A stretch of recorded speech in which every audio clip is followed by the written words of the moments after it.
Welcome to Boxing Fans Talk TV. I'm your host, TDT. You can refer to me as Miss T. We're coming off a good weekend of boxing. And y'all see the thumbnail, a review of this weekend fights and more. So we'll talk about this weekend, what we got coming up for this coming weekend. Couple of things that I've noticed, especially I'm going to talk about that damn Jack Reese. But, uh, we're going to do that and some more things. But first, y'all know the drill. First, let's turn to.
Welcome back to Boxing Fans Talk TV.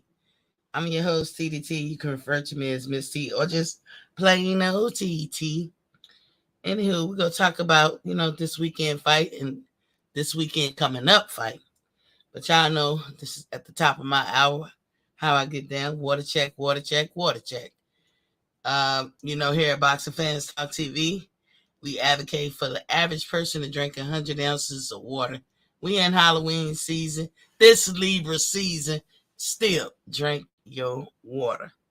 100 ounces per day. We know the formula. Half your body weight in ounces of water per day. Water is a life sustainer. You need it just as much as you need sunlight. But we understand a lot of people don't like to drink water. So if you're one of the people that don't like to drink water, at least twice a day, you should drink water. And that's first thing in the morning before your toes hit the ground, before you start getting your day going, before you do your morning routine, drink you 8 ounces of water. Have it sitting ready for you on the nightstand, ready and waiting. 8 ounces is all you need. I always advocate here in Boxing Fans Talk TV, we advocate that you get you a little refrigerator to put in your room. It's not going to break your pockets on your electric bill. I mean, they got them like small as little cubes or stuff, or, waist high refrigerators. That's what one I got. It didn't make a difference in my water bill. But you can keep your water fresh, keep you from going down to the kitchen, feeling like you got to whip up something once you get down there. But do drink your water first thing in the morning because, your body's like an engine. And the water's like the lube, getting, moving parts, helping things move along real good and efficient. So that's one time. The other time is at night before you lay down for the final rest at night. And, not saying you're going right to sleep, but like you get out the shower, put your pajamas on or whatever, you jumping in the rack and you looking at TV. You know how you trying to read a book or look at TV or something till you fall asleep? That's when you drink your water. Even the American Heart Association agrees that you should drink water at night. It's good for the heart. And you got a lot of reads going on when you're in that deep sleep. Not a cat nap, but a deep sleep. Revamping, recharging, rebooting, recleaning, lots of recleaning. You're getting new cells every day. You're making them about 1,000 of those. So you need that water to move things along to help everything go along. Um, a fun fact, the average person burns between 900 to 1,000 calories at night. And so that right there is important for you to drink your water. Like I said, leave it on the nightstand. Um, so water check, water check, water check. Don't skip out on it. That's 2 times during the day, but you really should drink more than that. And you will see the difference in your skin, the vitality of it all, what they call it, the elasticity of it all, the youthfulness of it all. You'll see it in your skin, and going to the bathroom will be a lot more pleasant and much easier. So please drink your water. Now that we did that, we're going to get to a little housekeeping. In my humblest voice ever, please, please, please hit the like, share, and subscribe button. If you have already subscribed, there's no need for you to do that. You're already locked in, but please hit the like, share, and subscribe button. Basically lean on my leezy when you step into my easy. Basically, hit the like and share button when you step into my square circle. And don't forget to leave a comment. I do read your comments, and I am open-minded, but I'm just plain OTT in the end of the day. But do leave a comment and put it in English, y'all, so I can read the damn thing. But yeah, so if you're watching me in replay or not, hit the like and share button. Whenever you come in, hit the like and share button. And I can be reached at boxingfanstalk@gmail.com. That's boxingfanstalk@gmail.com. If you have any questions about anything that I say or have said, or just questions, period. I do have a health show, Finding the Healthy You, that's supposed to air on Sundays at 1300, basically 1 p.m. Eastern Standard Time. But I don't like to repeat. So when I have something interesting, or if I get enough questions, I'll do a show. But I talk about it during the week as well. And also, last but not least, I come on Monday through Friday at 7:30 p.m. Eastern Standard Time. That's Monday through Friday at 7:30 p.m. Eastern Standard Time. I have my Cash App up there at Boxing Fans Talk TV. You're welcome to Cash App or whatever. It all goes back in the show. That's Boxing Fans Talk TV. And in the coming weeks, because even though this Libra season, of course, Libra season, it's Halloween, and then next month it's gonna be Thanksgiving, and then next month it's gonna be Christmas. Oh, let me not forget Veterans Day next month. But so we in the fall, but all of this to me is basically Christmas season. I don't know about you guys, but I start my shopping way early. I can start in the summer. The thing is, by the time we get close to December, I don't want to be fumbling around, going broke trying to get that last minute gift, or going broke just to send a package off to your loved ones. I don't like all that. So and I decide like earlier that year what kind of Christmas is gonna be. Like even before the summer, I let the family know, hey, this ain't no big Christmas. Now once your kids grown too, you kind of out the Christmas business like you used to be. Like I'm so out of touch. I don't know what toy go for what group of kids or what. I don't know. I have to actually ask my kids, like, who plays with this? How we gotta be to play? I used to just know that stuff, but I'm out of touch, and I'm glad to be out of touch. I don't know about y'all, but let me tell you, I am so into stocking stuffers or things that people just be like, you ain't think to get, or you didn't even think you would like, and you get somebody something. Like I bought, I think I bought this for a couple of people. Okay, the old looks of the ice cream parlors or the old hot dog stands. You'll see them more. I don't know if you see them on the West Coast, but I know on the East Coast, the further north you go, you got them old where they hot dog stand. I don't think they look like they used to, but they, with the red and white awning or whatever, or people had like little like ice cream. Like my dad had an ice cream parlor, and he sold hot dogs up in there. But anywho, the way they used to make hot dogs, because I cannot stand boiling hot dogs. I swear I can't eat that shit no more. We ate so much of it growing up. I swear if somebody tried to serve me a boiling hot dog, even if it's on the bun, I would consider it an act of war. You hear me? An act of war.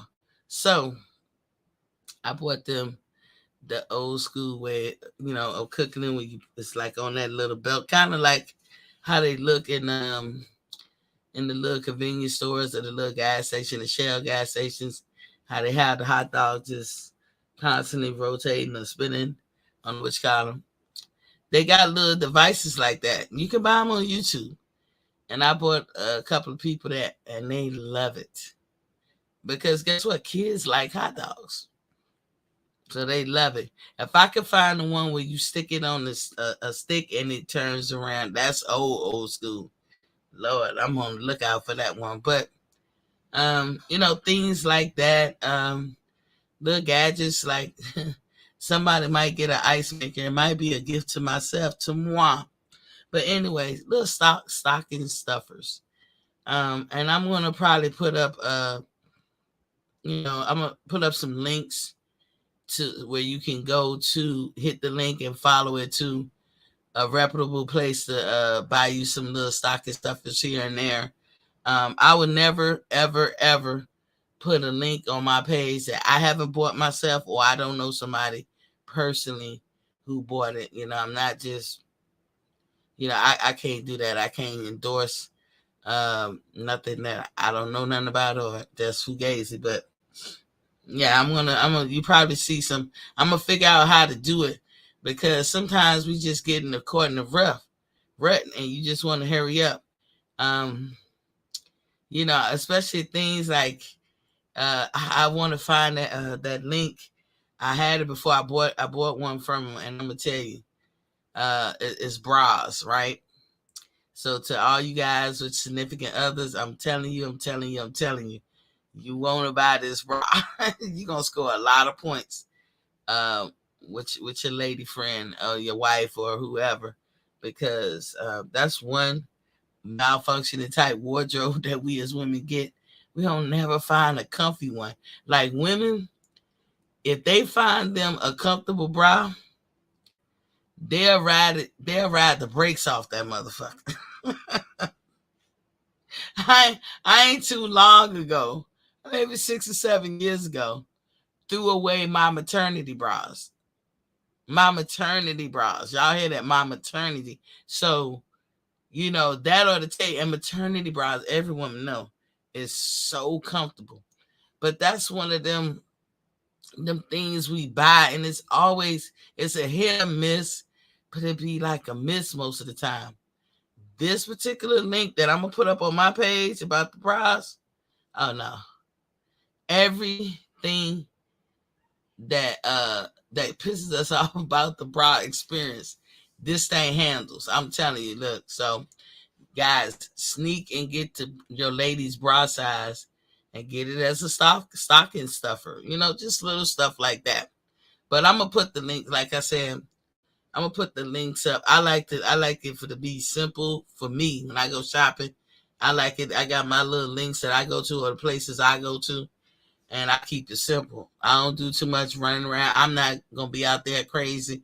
I don't do the Black Fridays either, so I'll put some links up, starting now, because if you want to get ready as early as now, then that's a good thing. But definitely, so when y'all see the bra link up on the page, that's what it's for. I'm telling you guys, don't sleep on that shit. Find out on the sneak tip what your lady wear and buy her a nice bra. She gonna remember that shit forever. You might You might even get a little bonus that day. Ray News Salters is in the building. What's poppin', King? He said we in the building, Miss C. Hope everything is good with you and your family. Yeah, everything good. I'm just trying to get it together. I'm gonna be spending time with y'all tomorrow too, because tomorrow is Miss T's birthday. Yeah, I'll get a little older, but I'm gonna be spending it with you guys. That's how much I love y'all. Look, I ain't in no rush to get older. I don't know about the rest of y'all. Like, I be like, damn, that was a quick year. Anyway, so when y'all see the links, feel free. I don't know how to do it, but I'm gonna put links up like to products that I've already bought, or I know people personally who have bought them, and they make nice stocking stuffers. You ain't got to go ham on Christmas and go broke. Hell no, just little simple shit. And like I said, unless I bought it or know somebody personally who bought it, it won't go up on my page. But just because I don't know about y'all, but I start my Christmas shopping now. Really been started it. So XO is in the building. He says, salute Queen T, listening to you cook. Happy birthday, Queen. Yep, sister birthday tomorrow. He said, Ray News said, damn, we turning 25. Okay, see, I know, right? I'm gonna keep it on. Repeat. I'm gonna repeat that.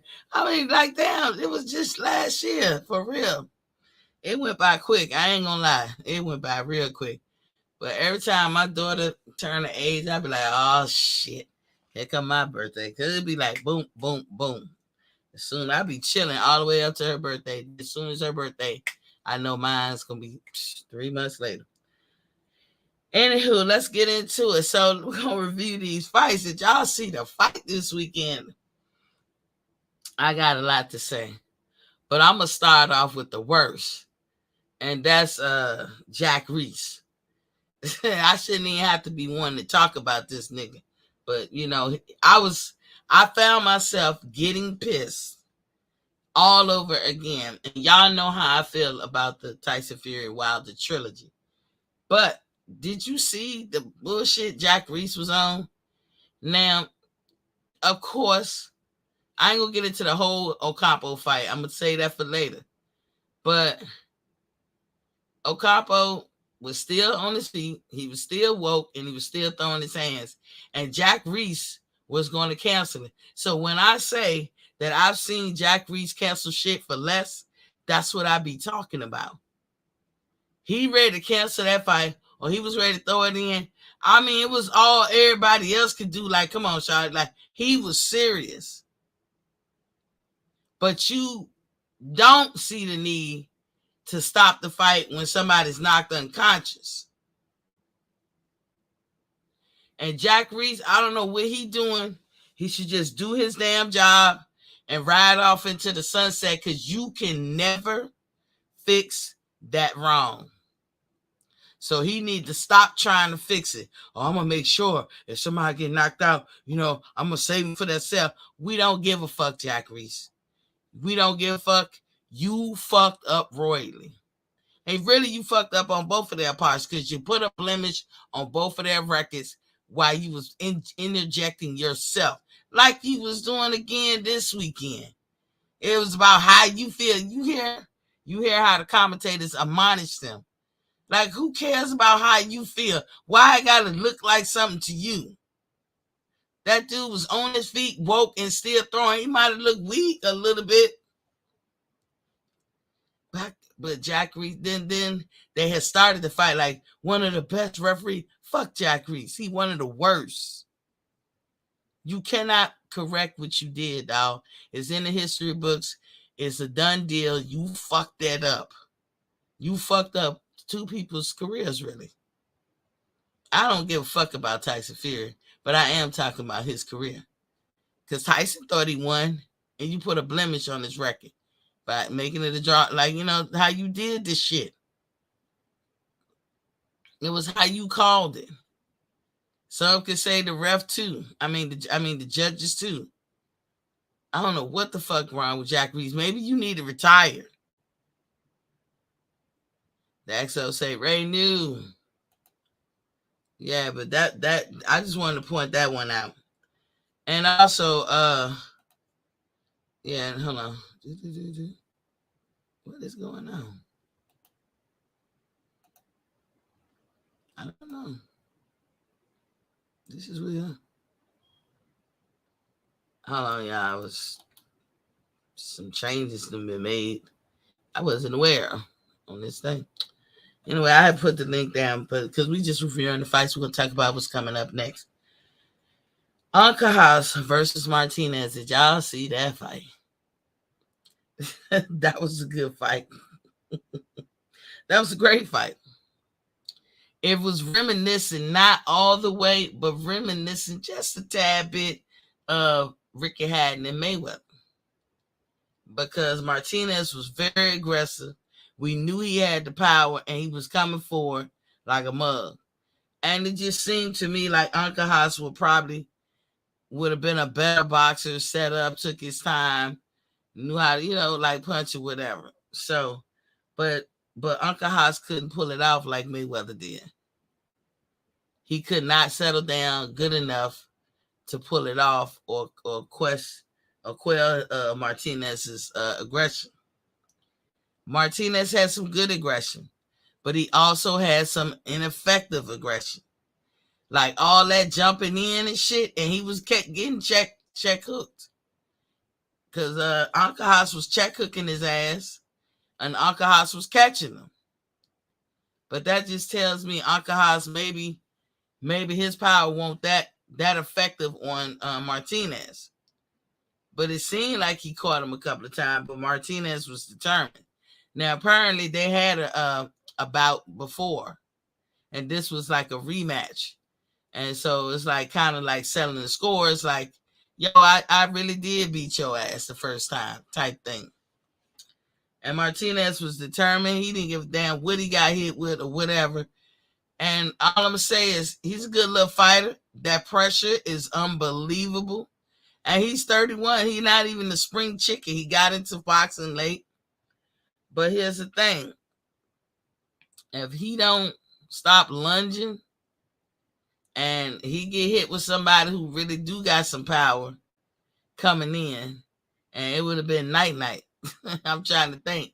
I don't even know what weight class that them two was fighting in, but Anka House was catching them. He just ain't have enough effective power to do something about it. Martinez bullied his ass all the way through. Kind of like what Ricky Hatton was trying to do to Mayweather. But Mayweather was catching him. Mayweather was crafty. Mayweather could fight going backwards good. So, Mayweather wasn't making stupid mistakes. Ricky Hatton was the one lunging. And Mayweather, so, I mean, that fight, again, not exactamundo, but it was reminiscent a little bit just by the spirit of it all, the aggression of it all, of Mayweather and Hatton, the Anka House and Martinez fight. It was, it just had me feeling like that. Like I said, the difference was Anka House couldn't settle down like Floyd and make something happen. Martinez had sustained aggression, but it wasn't always effective. And I'm telling you, somebody with a lot more skills could have did something about that. Martinez would have been on his ass. But shout outs to them. They put on a good performance. Anka House Martinez was just too much for you. Now, let's move on to Michael Fox and Mean Machine. And I know there was other fighters on the card. I know that Fundora's sister, boy, I didn't even catch that fight. I was trying to. She looked like, from the highlights that I seen, she looked like she get busy in there. But Michael Fox and Mean Machine. Now, let me tell y'all. When I first heard this matchup, I was like, Mean Machine going to beat the brakes off Michael Fox. I just knew it. Michael Fox is linky, but he don't have the fortitude or the aggression or the confidence, I think, like the Tower. He don't have that. He don't have that in his arsenal. He already come into the fight like he a lost puppy. He did last year. Now y'all remember Michael Fox from last year in August when he fought some guy named Maestri and got robbed like a motherfucker in broad daylight, like straight robbed. And one of the judges was racist as hell, but she still judges for the WBA, by the way. I thought they fired her ass, but then they snuck her ass back. Ray New said, XO in the building. What up, though, fam? And so Michael Fox, he, like I said, he has this weird deer in the headlight look. I'm sure he's a nice guy. I'm sure. But I'm going to be honest. And if he's watching, I'm sorry. I just got to be honest, Shawty. Michael Fox, I think you're better served fighting beginner fighters.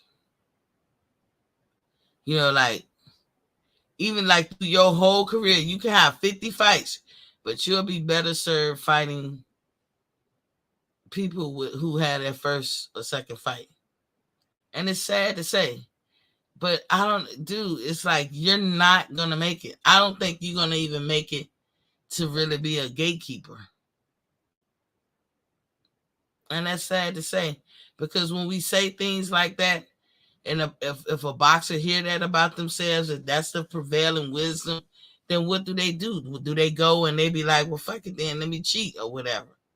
Because, we got Conor Ben's situation, and apparently he been cheating all along, which is disgusting, But Michael Fox, you definitely don't even have enough power. And there's fighters that don't have a lot of power that I don't really say that about. Because you don't have to be all the way powerful. Like Devin Haney don't have a lot of power. Shakur Stevens don't have the biggest of power. He do good, but they can be elite. And I know this kind of contradicts what I be saying, but you can't. I don't think Michael Fox got it in him to be elite. What's up, HF? But what up? What's going on, man?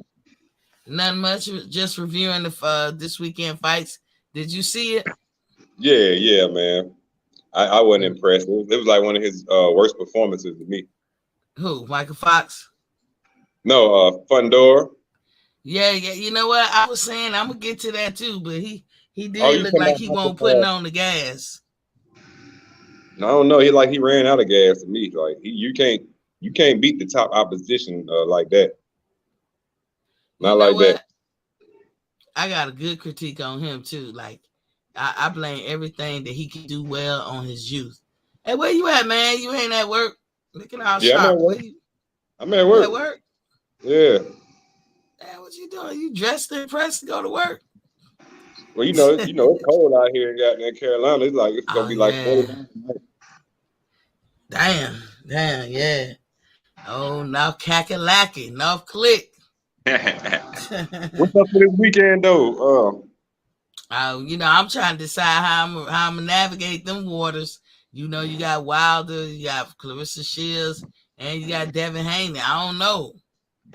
Yeah, I'm throwing a little different at my house, but I'm talking about I want to be live with you or somebody. All right, yeah, I'll go live, sit down on the side. I'm trying to I gotta figure out how I'm gonna watch it from the TV where I'm at right here. I might could go live, let me see. Devin Haney is Top Rank. That's gonna be a Top Rank event, right? So that's gonna be on ESPN. Afternoon at like 2. Yeah, is she coming on the Zone? Yeah, they're fighting over there. They stuff start like 2:00. Okay, yeah, because that's 2:00. We are 6 hours behind them. They be having like 90 goddamn preliminary fights. Damn, yeah, that's crazy. But if she coming on the Zone for the free, I can watch it. I'm trying to think of all the stuff I can watch. Because I don't pay for no PBC shit. I told you. Sorry, Wilder. As much as I love you, I don't know how I'm gonna navigate this shit. Yeah, they pulled one off this time. I don't know how they did that one. Yeah, look, I think I'm gonna have to go over to one of my buddies' house and be like, "Hello, Cousin Pete, what's up?" And we like, yo, what y'all doing tonight? We like, girl, what you doing over here? Oh, I'm y'all gonna have watching the fight? I'm gonna have to have my TV, my laptop, and my damn desktop on. Yeah, because it seemed like after Clarissa fight, it's gonna roll right into the Wilder fight. But Wilder and Devin coming on at the same time. I think Devin coming on at like 12 because they in Australia. Yeah, no, but they it's actually Sunday in Australia when he's coming on for us. But it's the fights.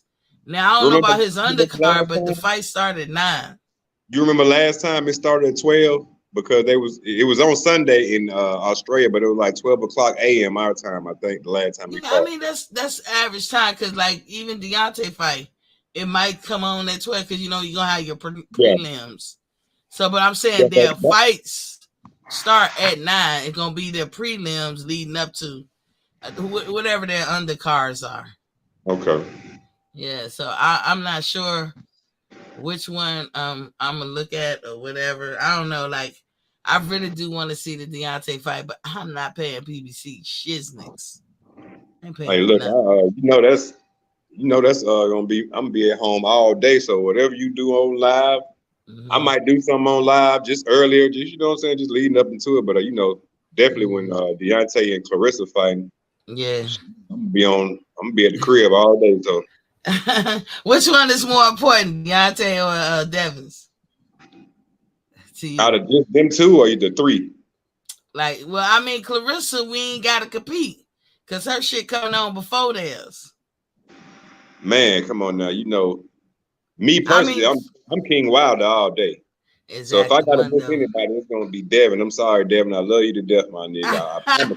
I know, right? I fuck with you, Devin, but Devin, we're gonna have to catch you on the replay. I have to rock with Wilder, man. You know what I'm saying? I'll be flicking back and forth though. You know what I'm saying? I'll be flicking back and forth. You know what I'm saying? What he said, we gotta catch Devin on the replay. I got to click on the fight during the rounds. You know what I'm saying? When the rounds over. See what's going on. I ain't gonna leave you all the way in the dark, Devin. I love you, man. Yeah, Devin. But I could justify buying Devin's fight though. That's Top Rank because I ain't boycotting them. Yeah. I'm boycotting PBC. And I thought Wilder had left PBC. I don't know. I was mistaken, I guess. Nah, he ain't going nowhere. He don't like him. Him and Al Heyman, they be kicking it. So he don't like them motherfuckers. They fucked him up. Did you see that? Did you see how Jack Reese was acting this weekend about ready to call some shit off? I seen that little interview. Yeah, I was like, this motherfucker. He just made me think of the Deontay Fury fight all over again. You ready to call this fight off, but you won't ready to call when Deontay knocked Fury ass out off. I was like, Jack Reese, something else, boy. For real. Something else. But what you think about Michael Fox and Mean Machine? Oh man, Michael Fox was doing all right at first, and then Mean Machine just I guess figured him out. Don't you think he a little too weak? Not in a negative way. Michael Fox, he just he's never gonna be no. Huh. And how what's his name? I can't pronounce his name. Koskowski, whatever his name was. The one who knocked Crawford down. Green Bean. Kavalauskas, Mean Machine. Green Bean, Mean Machine. Yeah. Green Machine. The one who knocked your boy down, yeah. Okay. You just said it. I heard the first too many times you said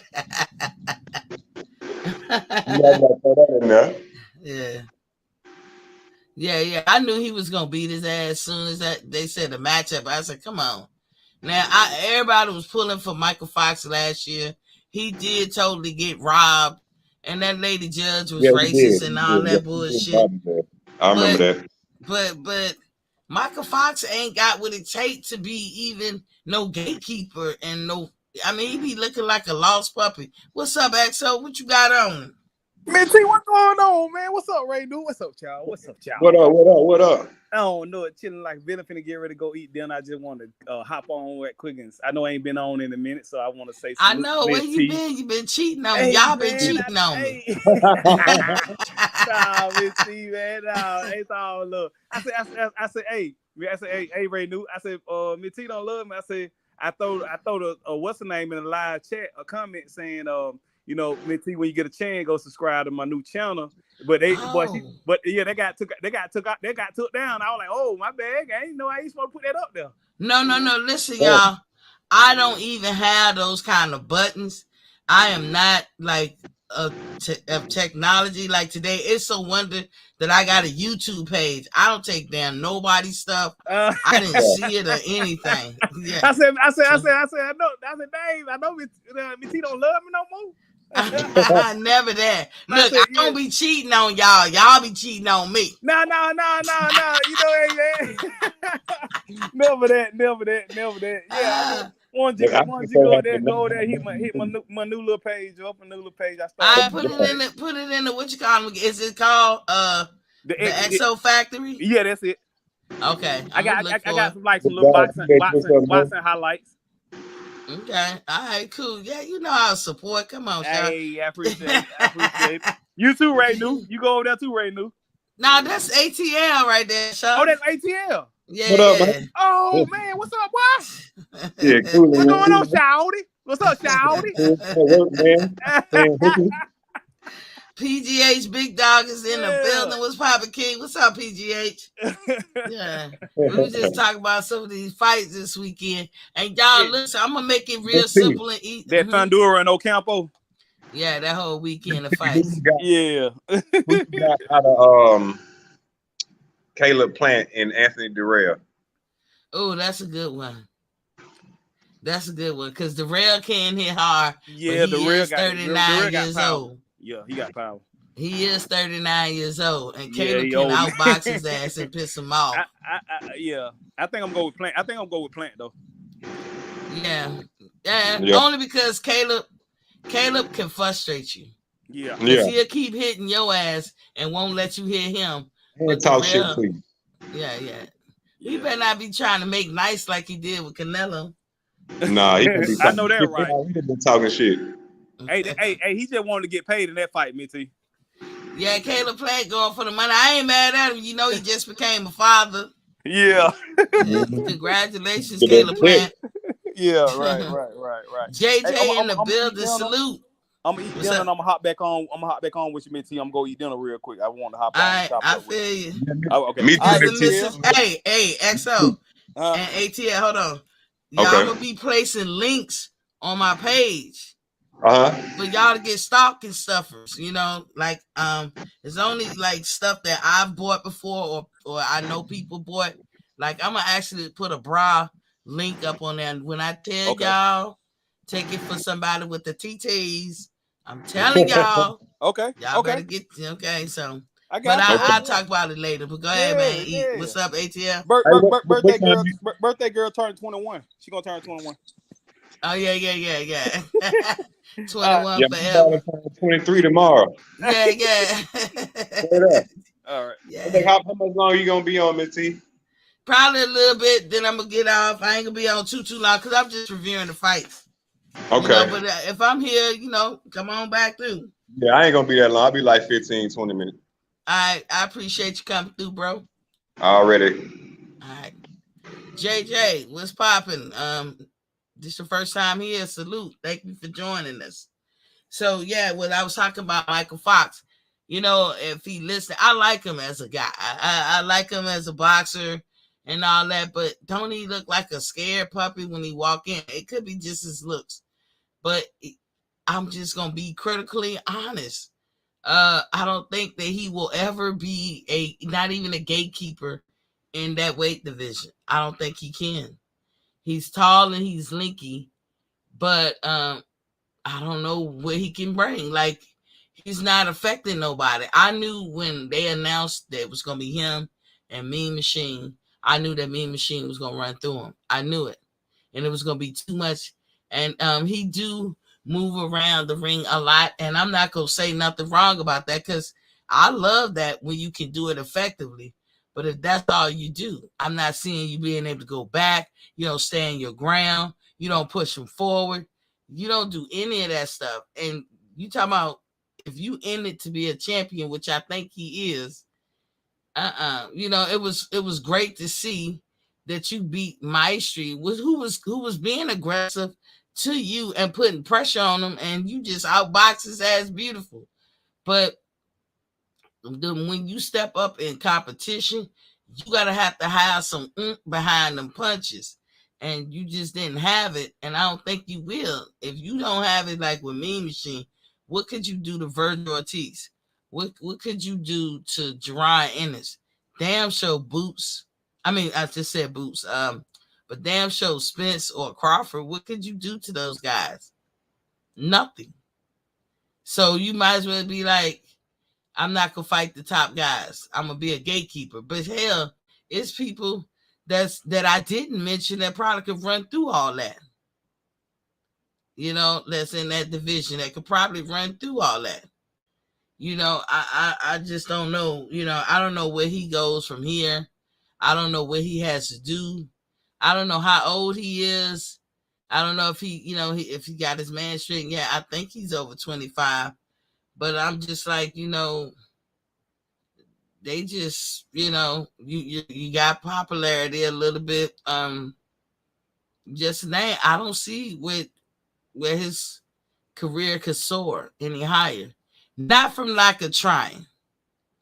Don't get me wrong. He got a lot of stuff, but he don't got power. And I don't think the suggestion is to go do something that, you know, sneakily and get extra power. No, that ain't the business. I don't know what a person could do naturally to get some more substance in their package, but I don't know. And even his brother, same problem. So I don't know. JJ says Sebastian Fundora is a silent killer. What are you talking about, Miss T, respectfully? Oh, I'm talking about Mikhail Fox and Mean Machine. Not Fundora. What did he do wrong? Oh, you ain't got to say respectfully. All opinions here, JJ, is welcome. You can say it how you want, say it how you feel. In the end, we all hug up and woosah. At the end, no matter how passionate we are, that's the one thing about my channel. It's all love over here. I totally respect anybody's opinion. Like, I don't know, you know, this is the first time I'm seeing you here, but this Bud Country over here. And see, you might be an Earl Spence fan. This is also Wilder Country. But it don't matter who you're a fan of. It's respect. I can listen to anybody's opinion and be like, and don't be combative. But sometimes, you know, we can get real, you know, because sometimes we get passionate. But in the end, we always hug it out. We always hug it out in the end. Because it ain't no ill will or whatever. You're a grown person just like me. You have an opinion just like me. And mine is no more important than yours. So just so you know, that's how we get down over here. So you ain't got to say respectfully, talk your shit and swallow spit. We good over here. I still love you. But I was talking about Mikhail Fox, not Fundora. I ain't get on his linky ass yet. But I was talking about Mikhail Fox. And I don't know if you agree with my assessment, but you know, the link is in. I'll put the link back in the chat. You guys, y'all can chime in and let me know how you guys feel or whatever. But that's what I was thinking. Mikhail Fox, he doesn't have enough power to make a difference. Like, not even as a gatekeeper. Because I can't think of all the 147 pounders, but you know, once I pass Virgil Ortiz and Boots Ennis, oh, you know, you got Keith Thurman. You know, I know Danny Garcia moved up, and then you know Sean Porter retired, but you know, I'm sure you got people that I'm not mentioning. Like I said, I can't even think of, but they might even run through him. You know what I'm saying? Like, I don't know what this young man's future is. I really don't. Did he win last August? Hell yeah. And they shouldn't have screwed. This is why I get mad when they cheat and this, that, and the other, because you got to give him his flowers when he deserved his flowers. And he deserved his flowers. You know, that guy was aggressive to him. That guy was pushing forward. That guy was trying to throw haymakers, look like he was stronger. Mikhail Fox did a beautiful job and outboxed him. That was last year. But what he gonna do with these heavy hitters now? Shit. You know what I'm saying? Suppose they had put him in with a Connor Ben. Mr. Cheating ass himself. JJ said, I understand where I'm at. So I'll make sure I wipe my shoes and be respectful when I come in. Oh, it's all good, Shad. Yeah, but and thank you, JJ. Thank you for even showing up here and spending time with us. But yeah, so Michael Fox, man, I hate to say it. I like him as a fighter, and he's a beautiful boxer. But I think he needed a little bit more. But if you ain't got a Michael, there's so many things you could do in boxing. I know you're a young guy, and you know, I'm talking like, damn, he got to retire. But real talk, y'all, where he going? For real. I mean, real assessment, real talk. Where is he gonna go? He don't have enough power, Sean. Not even. I can't even say you got pop. You know, he don't even got respectable pop. A lot of people said Floyd didn't have power, but won't nobody just running in up on Floyd. Remember that? Floyd definitely had power when he was a pretty boy. Floyd was knocking motherfuckers out. But when Floyd hands got brittle and shit, it became Money Made into TBE. Floyd couldn't be going to people's head like that without them brittle hands. But it don't mean he ain't had no respectable power. But when you look at Floyd fight, this is what people thought.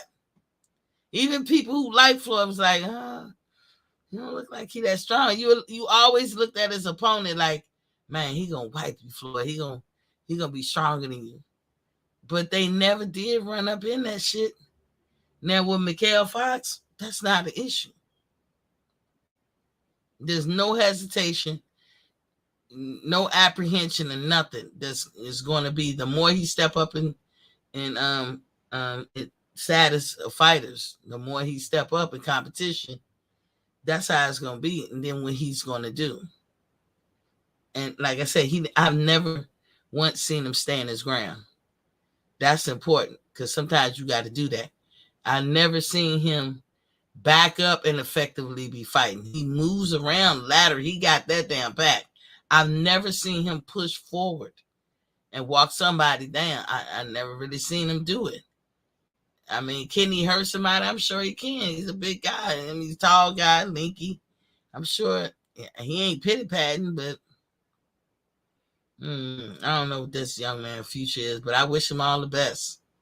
And, you know, like I said, I like him. He seems like a good guy that got a good head on his shoulder and everything. Now let's get into the Adamas and Montiel. That fight was interesting. Now I'm going to say this. And like I say, I dropped the link out so y'all can come in and put y'all spin on it. Y'all ain't got to always let me do it. So Adamas versus Montiel, right? Montiel's the guy that Charlo fought before. Now they say he got popped, but he's a weird look fighter. I probably didn't pay attention to that much or hard when him and Charlo fought because I just knew Charlo was gonna win or what have you. But looking at him this weekend, he got a lot of flaws. He squares up too goddamn much for my taste, and that just spells disaster to me. I mean, all that squaring up. Adonis did a good job. He had a plan and he stuck to it. He came out. He consistently jabbed. Even though the crowds got into it, was booing him and shit. But Adonis, he kept to his game plan. He consistently put that stick out, kept jabbing him to the stomach, to the face. And over time, you can see the wear and tear, even though it wasn't fast paced at the beginning or anything like that. But it was concrete and precise. And then when Montiel got a little froggy and felt like he wanted to give him some pushback, Adamas pushed back even harder. And, Montiel just couldn't handle it. Could not handle it, and they had to stop the fight. Do I agree with the stoppage? At first, I didn't. In real time. But when I watched it on playback and it was slowed down, and I saw his face, I was like, yeah, Yeah, they were supposed to stop him. Adamas, he calling out Charlo and everybody. He like run them, everybody run it. Adamas basically saying like he want to be champion. He ready for whoever got the belt, run it. You know what I'm saying? Ain't much to say about that fight. Adamas did a good job. He comported himself well. Now let's get to the Ocampo and Fundora. Now the Ocampo fight. Okay, I didn't know what to think about Ocampo. The first and only time that I had some kind of knowledge of him is when he fought Errol Spence the first time years ago at 147. I didn't know who this guy was. I thought they were scraping at the bottom of the barrel, but he had a winning record before that. Lost to Errol Spence, and then had a winning record after that. You know, they kept hearing how he went on this winning streak for 12 straight fights or something like that. Fundora is an excellent fighter. JJ, I do have some critique of Fundora, just a little. It ain't terrible. And, you know, and I had this critique about the Benavidez, David Benavidez, and it ain't just because they tall. It was somebody else too I had the same critique. So you got fighters who are very athletic. You know, they could take a learned skill and do magic with it and do wonders with it. You know what I'm saying? And then you got people who could just, you know, I don't want to call them athletic, but, you know, can be physically fit. Or maybe they more on the, if I learn a skill, I master it type shit. But what happens when you get both of those qualities in one person? Now, Fundora, to me, he doesn't have both of those qualities. I actually look for it. But, nah, he don't. And also, this particular fight, I don't know if he was relaxing. That would look like to me, Fundora. I felt like he didn't smash the gas as I know he can. And I mean, he kind of said it. If you listen to the tapes, he was saying, oh, pretty much easy. I was like, God damn. I don't think Ocampo was that hard, but he was hard, if that makes sense. Ocampo, Fundora knew he could beat him, but I don't think Ocampo thought he could just do certain things to, like Fundora, I don't think Fundora thought he could just do anything to Ocampo. But I thought Fundora knew that he could beat him. And like I said, he said as much. He said pretty much easy.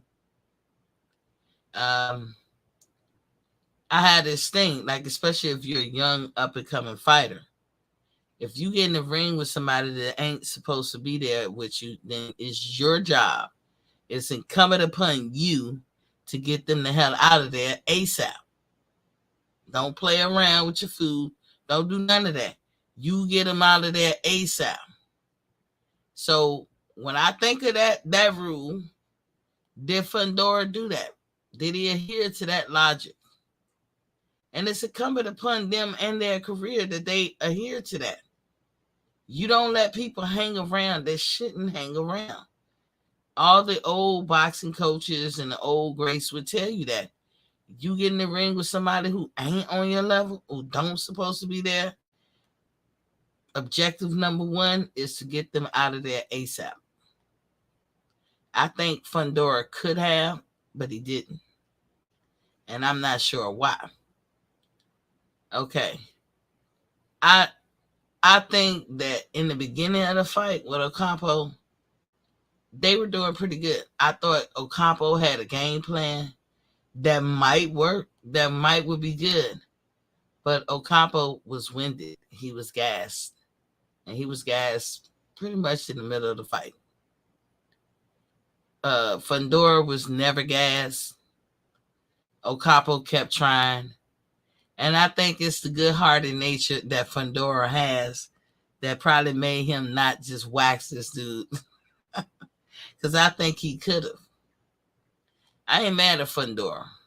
Maybe it's his own fortitude. He can be cool with the fact that he don't subscribe to that logic. Like if they ain't supposed to be in there, get them out of there. But once you start behaving a certain way, you create habits, and that's why, even though it's nice and it's nice of you, Fundora, to take it easy on somebody here and there, and you should never even let that happen. He a big boy. He would have understood. Now, I know people said that Fundora is like crushing face. He's a bone crusher. Like, I'm gonna call him the plastic surgeon or some shit, because he be rearranging people's face. But when Ocampo came in the fight, his nose already looked like something was going on to me. So maybe he got that in sparring and shit. I like Ocampo's heart. I like that he pushed forward. Makes you look at Errol Spence differently too, because this is why you got to do that, Fundora, because you may one day have to face Errol Spence. And Errol Spence got him out of there in one round. And here you are playing with your food. And then you got people like, well, damn, it makes you look weak, or you come off looking, I don't know. It's all about how people respect you and take you seriously and stuff like that. But, Errol Spence, Jermell Charlo, so you want to fight Jermell Charlo. But he can't even take you seriously. You went the distance with Ocampo, who his brother / AKA best friend in Errol Spence got Ocampo out of there in one round. And if Charlo and Errol spar all the time, and Charlo could be like, man, whatever, you beneath me. So this is why that's why I say, Fundora should have subscribed to that logic. If they ain't supposed to be in there with you, you get them out of there in a quick fashion, a quick and efficient fashion. And but shout out to Ocampo, like I said, he had a game plan, he was sticking to it. As long as he had stamina and energy, I think it would have went far. He definitely had an answer. He was definitely right that Fundora do get hit. I'm thinking about Jermell Charlo and they're hitting Fundora. I don't think it would be that easy. I like the fact that Fundora can move them. As lanky and tall as he is, that inside fighting that he do is amazing to me. My biggest critique about Fundora, and I don't know what he has to do to prove or show me otherwise. He doesn't have to go on no campaign for little old me, but I'm just saying I'm watching. And my biggest critique is he don't, how do I say it? To me, he boxes better than Benavidez, David. I think he boxes better. I think they do have advantages, somebody like a David and him, because of their height, their reach, and all this stuff. But it's their youth. It's their youth. And I had started this saying, some people can be athletic and some people can be physically fit, but, put their mind to something and master something. But if you can combine those two traits together, oh my goodness, what type of boxer would you have? That's when you're talking Floyd types. But if you can't combine the two together, then what do you have? And I really believe that Fundora has a lot of good things coming his way, but mainly because of his youth. I put him in the physically fit category. I don't think he's a phenomenon or nothing like that. He's tall, but there's people that like this tall. Reginald Peters is in the building. What's poppin'? King? Say, hey, Miss T, what's up, Reg? Fundora is his youth, and that it will remain to be seen. And I'm gonna give you a prime example. So So I ain't shitting on my boy. So when you saw Mayweather fight, and when he was young, what's up, ATL? When Mayweather was young and he was pretty boy, Mayweather was just all that. What couldn't he do? Just like we say that about Devin Haney. But you're not saying that about no damn Fundora. Nah. I'm gonna let you cook on Fundora, ATL. What's up, Reginald? I'm gonna get with ATL, then you, Reg. Okay. What you want to say about Fundora? Hey, what's going on, Reginald? Fundora, he's young and he's good at what he do, but I think he lacks. Turn off the back. Whoever got the background playing. I don't know who that is. The TV or something. All right, go ahead. But yeah, I think he lacks defense. Mm-hmm. I think he lacks how to not lacks, but he needs to learn how to fight within his range. Yeah. I think you need to learn that. His inside game, I love his inside game, but you can't just do that with everybody. You know what I'm saying? So I think it's gonna come a point in time in his life where he's gonna have to switch it up. Yeah, because what's his name was hitting him, even in the inside. Yeah, tagging his ass. And if he had any kind of power. And he got knocked down his last fight. Oh yeah, Lubin got him all the way together. So yeah, he definitely need to work on his defense. He need to work on his outside game. I think he needs to. He's young, man, so I think he just needs a couple more years, man. I ain't got nothing really bad to say about it. He just need to learn some more. See, I think his greatest asset, like David Benavidez, is they young. Yeah. Now, the way they fight at 30, that does not spell success to me. I'm sorry. It just don't. It don't say failure, but it ain't screaming success. But they young, and so that shit works. Well, Reginald, I'm gonna let you get in here. What you got on that fight? Yeah, I think like his last fight, he did stop Lubin, and I think Al Hammond put him in there. With a soft touch, what they call a pie, so to get him ready for a title shot. But that fighter showed up and he fight. But I ain't gonna take nothing away from Fundora. I think he could bang.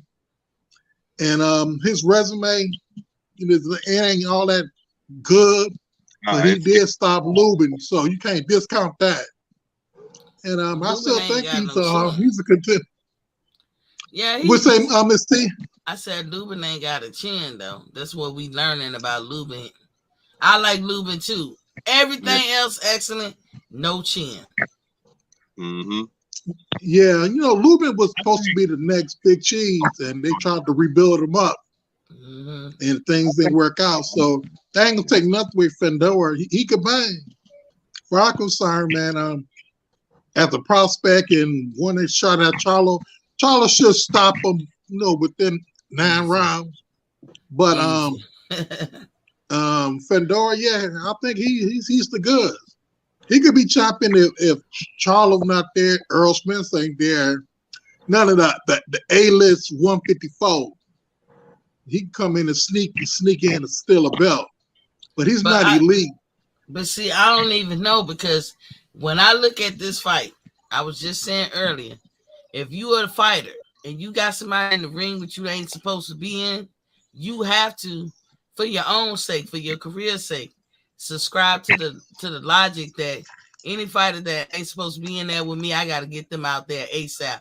And I don't think Fundora was doing it. I honestly think that he was holding back a little because he liked Ocampo or whatever.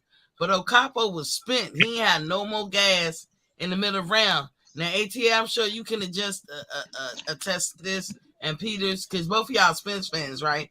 Yeah. When you look at the fact that Fundora went 12 rounds with Ocampo, Earl got him out of there in 1, and then the Charlo sparred Spence, and they get the best of each other, give and take. I mean, would that make you think?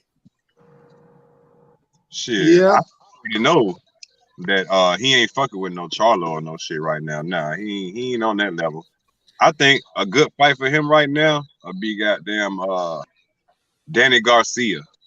That'll prove if he really, you know what I'm saying? Yeah. Danny Garcia just got the 154. I think that'll be a good test for him at 154. Ooh. Or Tony Harris. Yeah. That's a good one, right? That'd be a good one. That's a good Tony one. Harris. That's a great Boston one. Learner, what's poppin', King? He said, "Welcome to the building. It's my first time seeing you." He said, "Fundora is a contender, but is the best decision for him to fight Charlo now? I'm not sure." We all agree on the panel. We not seeing it. I'm not seeing it. Hell no. I'm not seeing it. But that Tony Harris, that's a good one. If Tony Harris gonna wax his ass, because Tony Harris, he moved too much. With Tony Harris know how to fight. He's more of a complete fighter. And Tony know Harris probably got pop. Tony Harris ain't short. You know how to fight going back. Yeah, he do. He got some skills, but Tony Harris is not a short guy. Nah, he my height. I think he's 6'3", ain't he? And see, Fundora, that height and his youth is what gets him over the edge. Don't get me wrong. We all everybody in the chat, we all like Fundora. Don't get us wrong. I'm being honest and critical. You know, right now, what I was leading up to what I was saying was that it's his youth. When I look at him and I put the age of 31 on him, do I think he'll be this successful? No. Same thing with David Benavidez. No. Right, they're young and hungry. Because don't nobody want to fight him. Yeah. Especially Benavidez. Yeah. They young. But see, when I was looking at Charlos in their early 20s, and I was thinking, at 31, what would they be doing? I said they would be successful. When I looked at Earl Spence in his early 20s, I was like, yeah, he'll be successful. You know, definitely Crawford. Yeah, he'll be successful. It's some fight you can see that early on in fighters, and no, they are benefiting right now from their youth, because it's a lot of flaws that David Benavidez got, and they gonna get exposed like a motherfucker when they get older or step up in a higher level of competition.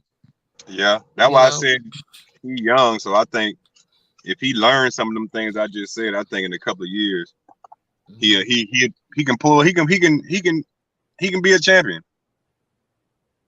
Yeah, Fedora, he might. I don't know. I don't think he can get it from Charlo though. Charlo gonna have to retire from the ring. No way. Move up. Nah, I don't see that because he's too frail, and I see Charlo just tearing his body up, man. And Al too smart to put him in there with Charlo too. That's one of Al Heyman's favorite fighters. Jamel, oh yeah. No, Fundora. Al like him because he always fight. He's a nice guy. He pushing him. You know what? I like him as a young man. Huh? Did you see his sister fight? She opened up the event. Yeah, I didn't see it. I couldn't catch it. It wasn't on regular Showtime. I think it was on YouTube or something when I finally figured it out. Yeah, she was the first on the undercard. She was the first one to open it. She looked all right too. I like her highlights. I like her highlights. I was like, she looked tough. Yeah. Hey, what's the weight class? I don't know. I think she's 115, I want to say. Wow. She that little? Yeah, and tall. Damn. There's some freakish genes going on and shit. And that family. Tall, like gotta be wearing so less. I was gonna stick Shields on it. Yeah. Listen, Clarissa Shields coming up this weekend with Alicia Baumgartner. I want to see that fight. Michaela Meyer and Alicia Baumgartner. I want to see that. They gonna be banging on that. Yeah, I want to see that too. That's a whole all-female card. I and it's coming on in time enough where you ain't got to choose between the fellas that night. You know, it's coming on at 2 by the time Deontay and them fights started at 9. Their fight should be over. Yeah, I hope she get a fair And we'll be turned up and draw. DUI by then because Clarissa Yeah. gonna win the belt. So we're gonna be turned by the time another fight come on. Yeah, so y'all better space y'all drinking out. That's England. No, England, they got some shady judges. Yeah, she should win. True. But she forever. But Reginald, she forever linked to them. Like she don't even fight for America or nothing like that. She forever linked to over there. She with Sky Sports. That's right. America ain't never paid her. Then we got an extra watch out because they just caught that doctor over there with Conor Ben. They called the doctor. Do tell, spill the beans. Yeah, it was a doctor that he did an interview yesterday talking about how easy it is in the UK to pass one of them drug tests. He said you could take. He said you could take something right before the fight, and by the time the morning come where you gotta take your test, it'll be out your system. He had a whole interview. Yeah. So they were talking about Conor Ben. They were talking about. He said he trained Conor Ben. I mean, he worked with Conor Ben. He worked with Tyson Fury. He worked with yeah. Shit. He's spilling the tea. What's his name? So everybody can know where to go look for it. But salute Captain Full G. What's up, King A? And JJ, I see you, but it's not connected. So as soon as your thing get connected, I can bring you on the panel. I can't remember the exact name, but if you look up UCAD doctor UCAD doctor interview, talking about he was really talking about it was this whole subject. I guess it was beginning with Conor Ben, but he went to say how easy it was, and now they looking at him for something. It's something today they was looking for him. I ain't got to get a chance to get into it yet, but maybe DJ about it. Oh shit! I gotta look for that because UCAD don't never find nothing, and then Vada finds shit, and Vada tells on your ass, and then people acting like humming like they don't know what they gonna do and shit. But Conor being a piece of shit, I don't like him either. Y'all know how I feel about cheaters over here. Yeah, but that's what the doctor was working Tyson Fury too. Ben, but then it just went to him naming people and shit. Oh shit! JJ, we got a new guy in the building. JJ, go ahead and pop your shit, pop your collar. JJ, what's up? What up, Jay? Can you hear us? You on mute? We can't hear you. Can y'all hear me? Yeah. What up, Jay? What's going on with y'all? This boxing, everything. Okay. Yeah, I think we got 2 Earl Spence fans over here, and we got 1 Buzz fan and Miss T. Yeah. Who you rocking? Miss T is a ride or die. I rock with Miss T over here, man. I hear you. Yes. Yes, nah, too man, Earl, too Earl, too Earl, and 2 Spence. Let's go. 2 Earl and 2 Spence, man. I rock with both of them. I just want to see the fight, man. Exactly. Yeah. Exactly. We all do. And I let when it came out recently about that November 19th, I was kind of leery or skeptical about really like full throttle endorsing that. But I was rocking with it because it did seem more legit. Seemed like people like Showtime was talking about it or whatever. And it might even be, but I told y'all I ain't gonna get my hopes up too high. Miss that too. Look, Floyd Mayweather just got on Mike Coppinger ass. You need to look that up too. Oh damn. Okay. Shit. He just did this like 2 hours ago. Oh wow. Man, I need to look at that. Yeah. Yeah. But I don't like him at all. They already see my boy Caps and Full G in here.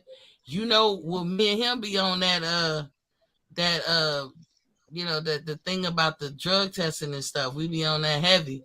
And they said they haven't announced the fight, so I don't even feel like it'll be on the up and up, even if it was November 19th.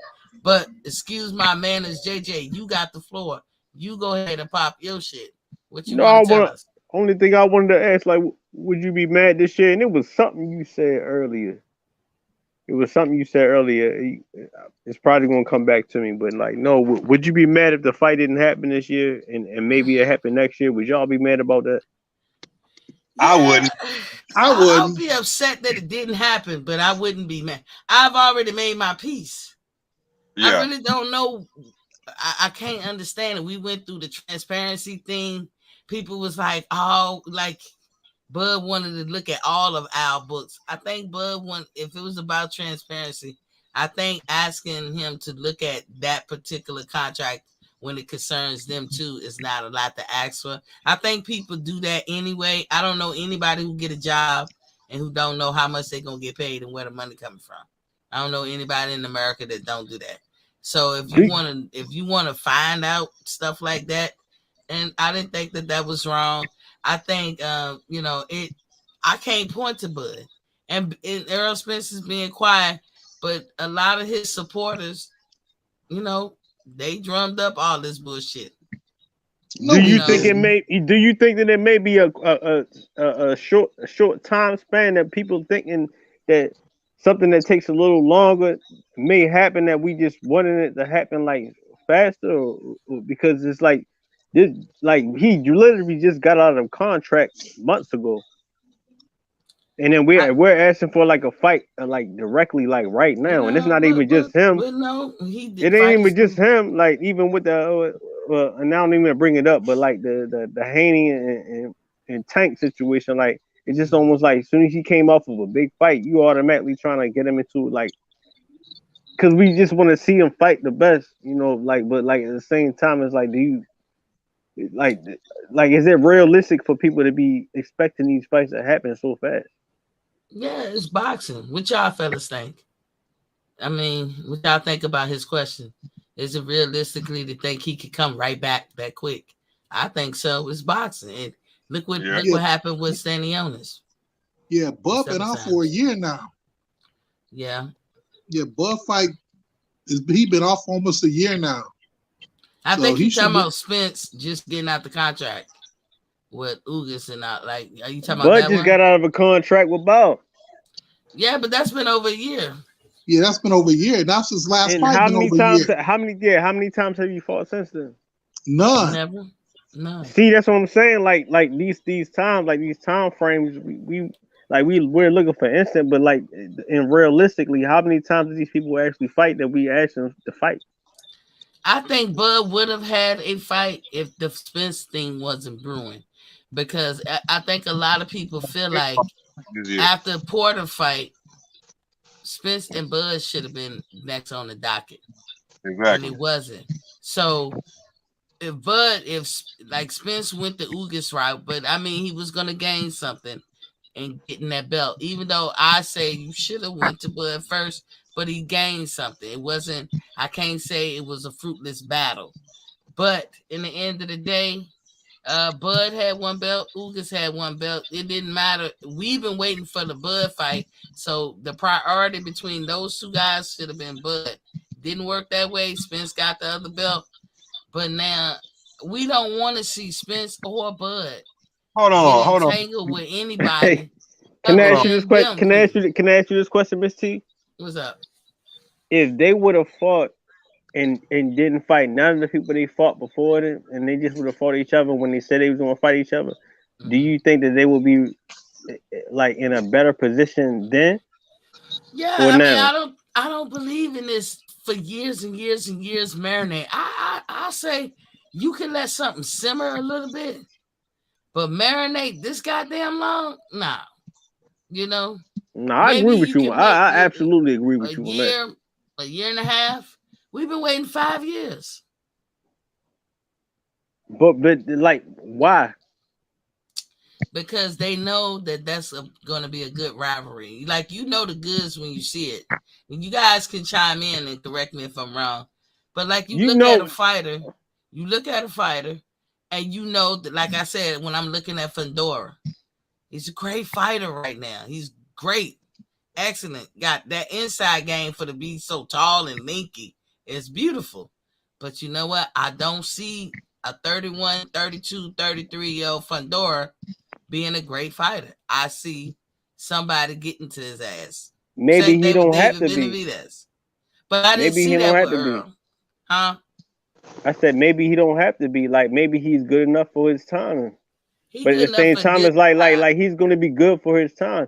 But at the same time, it's like we missing the fights that we could have now.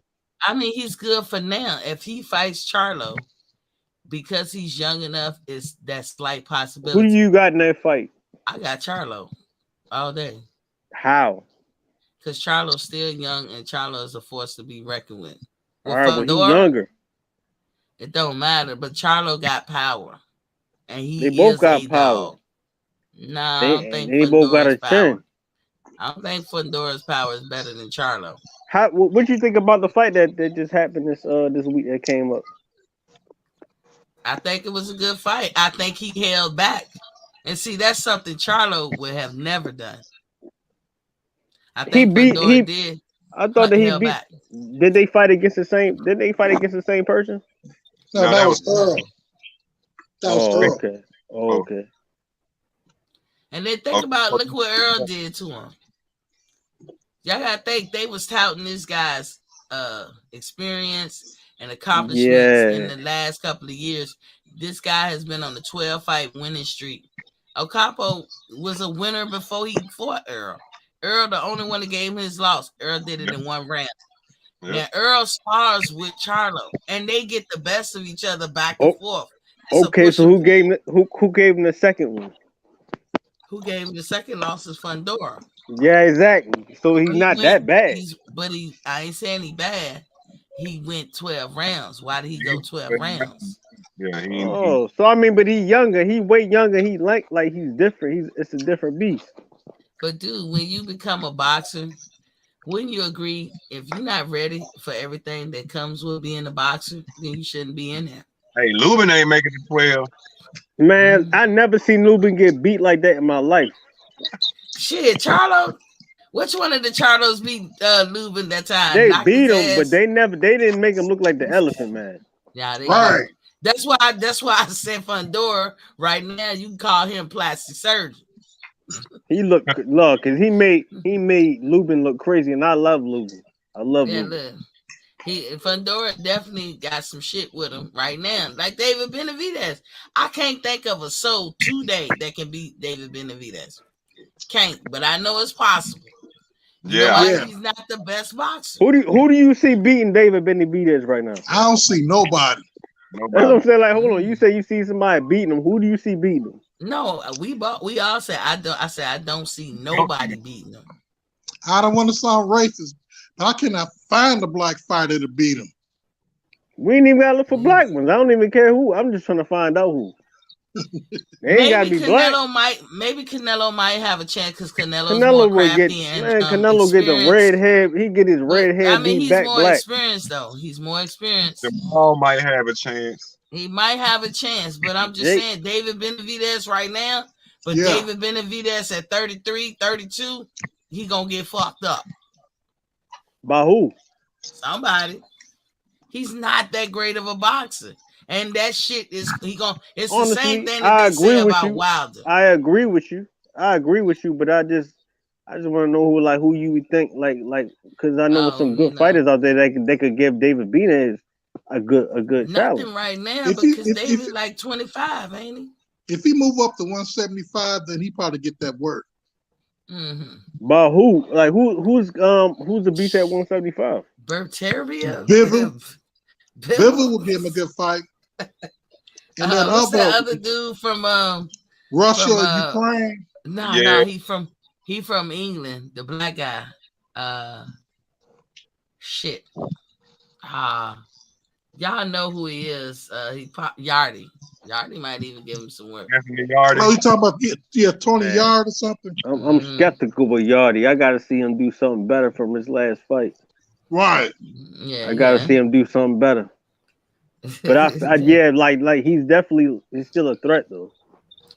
David is not gonna be able to stay at 168 forever. He's gonna have to move up. And what I'm saying is, you know what, he's developing bad habits, and you see it, but you can't see it. You're not paying attention. Most people not paying attention. I ain't saying y'all in particular, but most people not paying attention because he's winning and he's devastatingly knocking motherfuckers out. Like he beating them like we want people to get beat. And it's looking good and all that stuff. But when he gets in his 30s and he continued to fight the way he's always been fighting. Look at his brother. His brother They're not good almost in his outside. They're 30s. not good outside fighters. They don't. They're good in the don't box. inside. They're not outside fighters like that. They and can't they box, also period. they just eat the punches before they move out the way. They're gonna hit it. They're gonna hit one before they let you move out the way. They do the cardinal sin, squaring up like nobody business. Which in the way they square up, they don't even try to turn. Is that not what you like to see? No. You would never train nobody to square up. No. It's when you talk about any kind of combative fighting, it is never it starts with your, like, it's always your legs, your feet, but it's always your stance. If you don't have the proper stance, I don't know what's gonna happen in that fight. To everybody's guess is good as the next person, I guess. That's like part one, right? Well, your stance it's like one of the first parts. Yeah, and he don't have the proper stance. Neither do Fundora sometimes. But he know how to move. He know how to make it work. And he does get hit a lot. I will say that too. He does get hit a lot. He get hit more than he should. I will say that much. They young. I like Fundora's boxing skills better than David Benavidez. Right. But he kind of Fundora is younger. Go ahead. Kind of remind me of Jared Hurd. Yeah. Jared Hurd used to fight like that. Oh, no. Forward, take a lot of punches. Don't say that because Jared Hurd didn't last that long. But some people are saying that because he would take all them punches that he didn't last that long. Right. But remember Jared Hurd when he was younger? Yeah. Who was fucking with Jared Hurd? Nobody. It's something like when you go over the 33rd parallel. I don't know what age that is for each person. You know what I'm saying? When you get over that parallel, everybody can be different. You start to decline, but that's light. That's like ain't nobody escaping it. Age is undefeated. Ain't nobody that's undefeated out here, just like the internet. Yeah, but for the record, Hurd got married, moved out of his mama's house, bought a house in Vegas, so he living a good life. I met him. He's a nice guy too. He's a very nice guy. You know, I met him. Very nice man. But Hurd must do some good eating too because he can put that weight on. But like when he beat Laura, that's the best thing he ever did for me. Right. That was a good fight. God. I was happy with him that day when he beat Laura. But how did he beat him? Like you say, come forward, he square up. He don't give a damn what you hit him with. That shit sound good. Right. It look good until you start getting old. Right. You can't fuck with Charlo now. No, I don't think he could. Now, to the person who stay vigilant and stay within the realms of how they should box, like stay with the proper stance, move your feet, move your legs, stay with the fundamentals of boxing, your career might last longer than 10 years. It just might. Because as you get close to 30, your speed is going to decline. Your agility is going to decline. Your reflexes are going to decline. It's going to be way better than mine, but it's going to decline. Do you think that depends on the person? Because that ain't happening for George Foreman. I think it depends on the person. To a certain extent. And Fedor, like how's Fedor 6'7"? What is he? 157? Mm-hmm. He's like 6'7" or something like that. He's 6'5". Like, he's 6'5". He's 6 something. I don't know, but 6'5" and a half. His height don't match like somebody you could train for to train for somebody like that. Because most people is not like that. He can because he's human and we're fallible. I'm talking about you trying to go against him. No, I'm not like I'm not trying to. What you mean? Me go against Fedora? I like Fedora. What you mean? No, I'm saying like if you're trying to train for somebody that's that tall, and then with that reach, and then like that, and then you're at the weight like that you're at, you would have to literally train with somebody that's heavy than you. Like I know that like this what it is. Again, there's things that's gonna start diminishing. It ain't like it don't happen like in a grand scale. It happens bit by bit, like almost, you can't even see it with the naked eye. Like you need a microscope to see the decline. And that's what's going to happen over time. The dude is tall. He got to figure out his range. One of y'all said that. He gotta get on that range. That means he gotta know how to stand properly. I see him bend down sometimes when he should be standing straight up. He gotta get with that shit. He can have back problems. We don't know what's going to happen to him as this young man get older. The good news for him, while boxing is hot around his weight class, he's young as a motherfucker, and I don't really see nobody getting at him but a Charlo. Maybe one of y'all suggest what's the old boy name? Harris. Yeah, Tony Harrison. Tony Harris. That's about it. Can I ask y'all a question? One of y'all who was training Tommy Hearns? That's a good question. I don't know that. He trains out of Detroit. I don't know. His father. No, because that would be a good trainer for him because Tommy Hearns was taller at a lighter weight, and then he knew how to. Whoever was training him taught him how to box lower than what he was because he knew he was taller than other people, and I think that would be a real good thing for him. And I think that like the people he know how to fight tall. No, he actually know how to fight short because he's so rangy and lanky. You would think that he would come with straights. He would be coming with straights and he would try to keep his distance, but he used to be in the inside. He's always in the inside, and when he knock people out, he usually he got uppercuts. He's literally in the inside, fighting inside with you. But if he would know how to fight from a distance and move that inside in, man, couldn't nobody touch him. General Big Fish is in the building. What's Papa King said? T, what's up? What's up, big bro? Or big little bro. Well, and I mean, because I'm older, y'all. I'm the old bride on here. In fact, tomorrow's my birthday. Yay! Okay.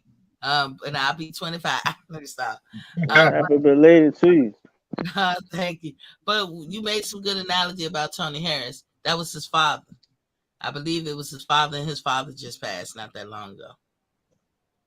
So, they had that. I was just basically saying if he find a good trainer, somebody that can really teach him in the angles because he's good in the inside, but I guess people try to criticize him because he's not as good as on the outside, and you would think he'd be good in the outside because he got them long arms.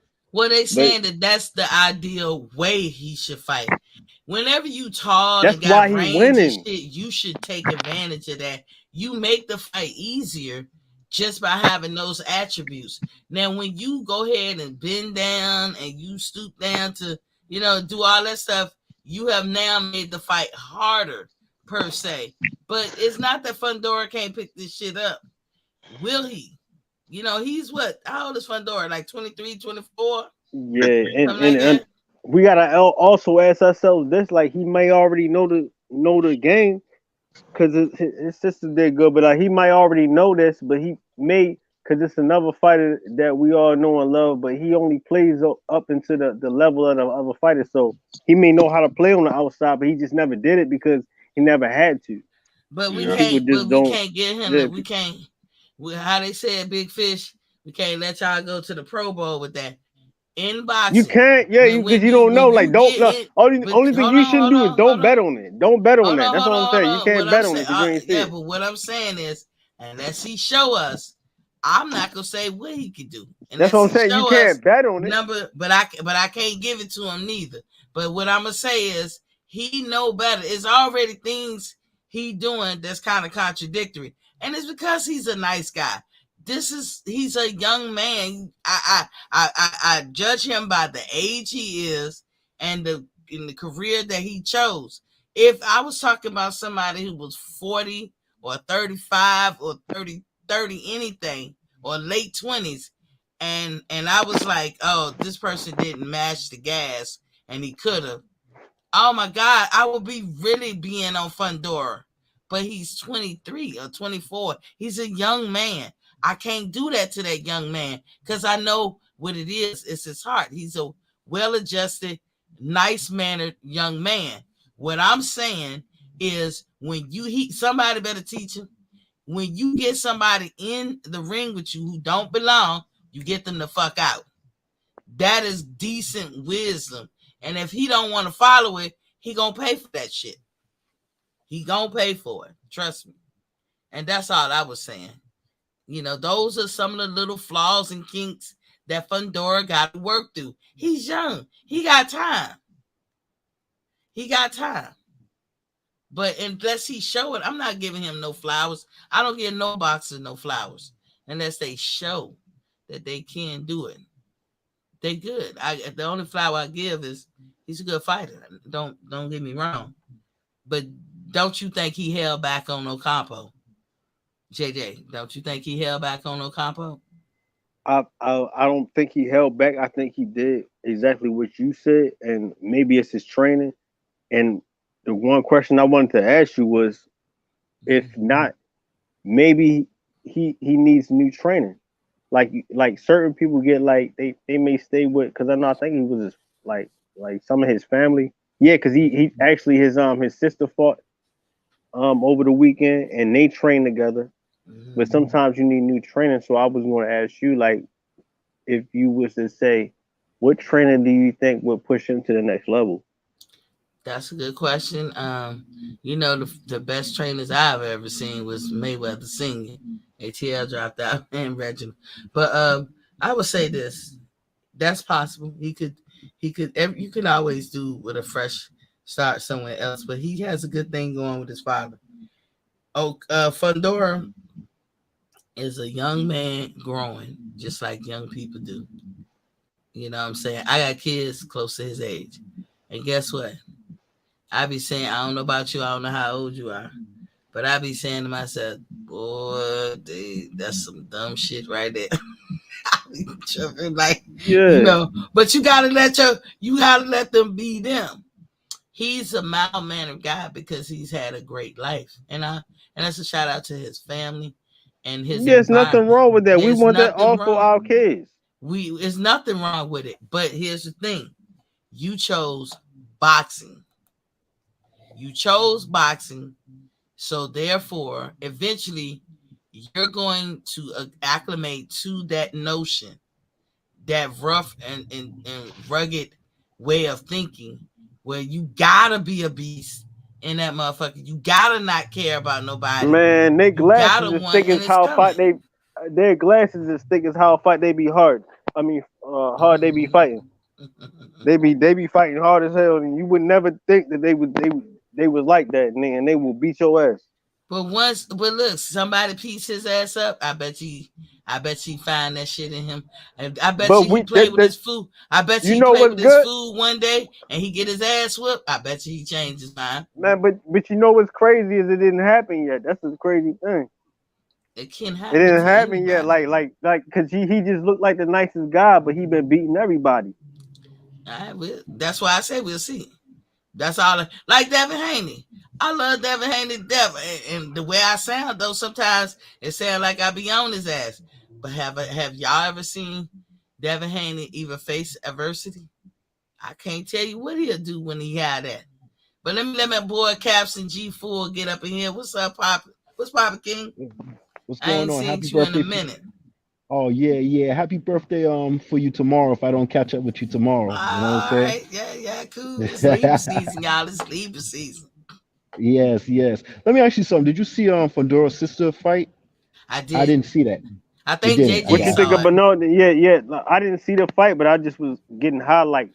I got a highlight from both of it. Yeah, she definitely won, and it said she was more patient than he usually is. Yeah. But what I do know is that they train together. Right, but I noticed, like, I was looking at her past fights, and she could stick that jab better than Fundora. She looked like she's more patient. She got a monster in her. She nice as can be, the most unassuming, friendly person. Their family is a great family, you can tell. But shit, when I see her highlights, I'm like, who is this motherfucking beast? He gonna need to be like that. She sticks from the outside. She sticks from the outside and then come in the inside. But she know how to work it on the outside. You know, that one of the things, like, he's tall and everything, but you know, he doesn't do a lot of body work. I mean, I as tall as he is, he should be body shotting, you know, pop shotting like Mayweather. You know, those nice shots at the stomach from the outside, just to stop the body from coming in, because anybody can slip and dip a punch from the top. But if you stop him in the chest or in the stomach, wow, you can keep him at a distance. You know what I'm saying? So I think that's one of the things he should try to learn how to do. Pop shot from the outside. I ain't mean pop shot like illegal, but I'm just talking about how Floyd he checks you right there with that belly shot, bam. Oh, bam, yeah. Yeah. So Fundora, I think Fundora, in my mind, if I was Fundora, I would have gone 12 rounds too, because it seemed like these dudes, when you look like a killer, they don't want to fight you.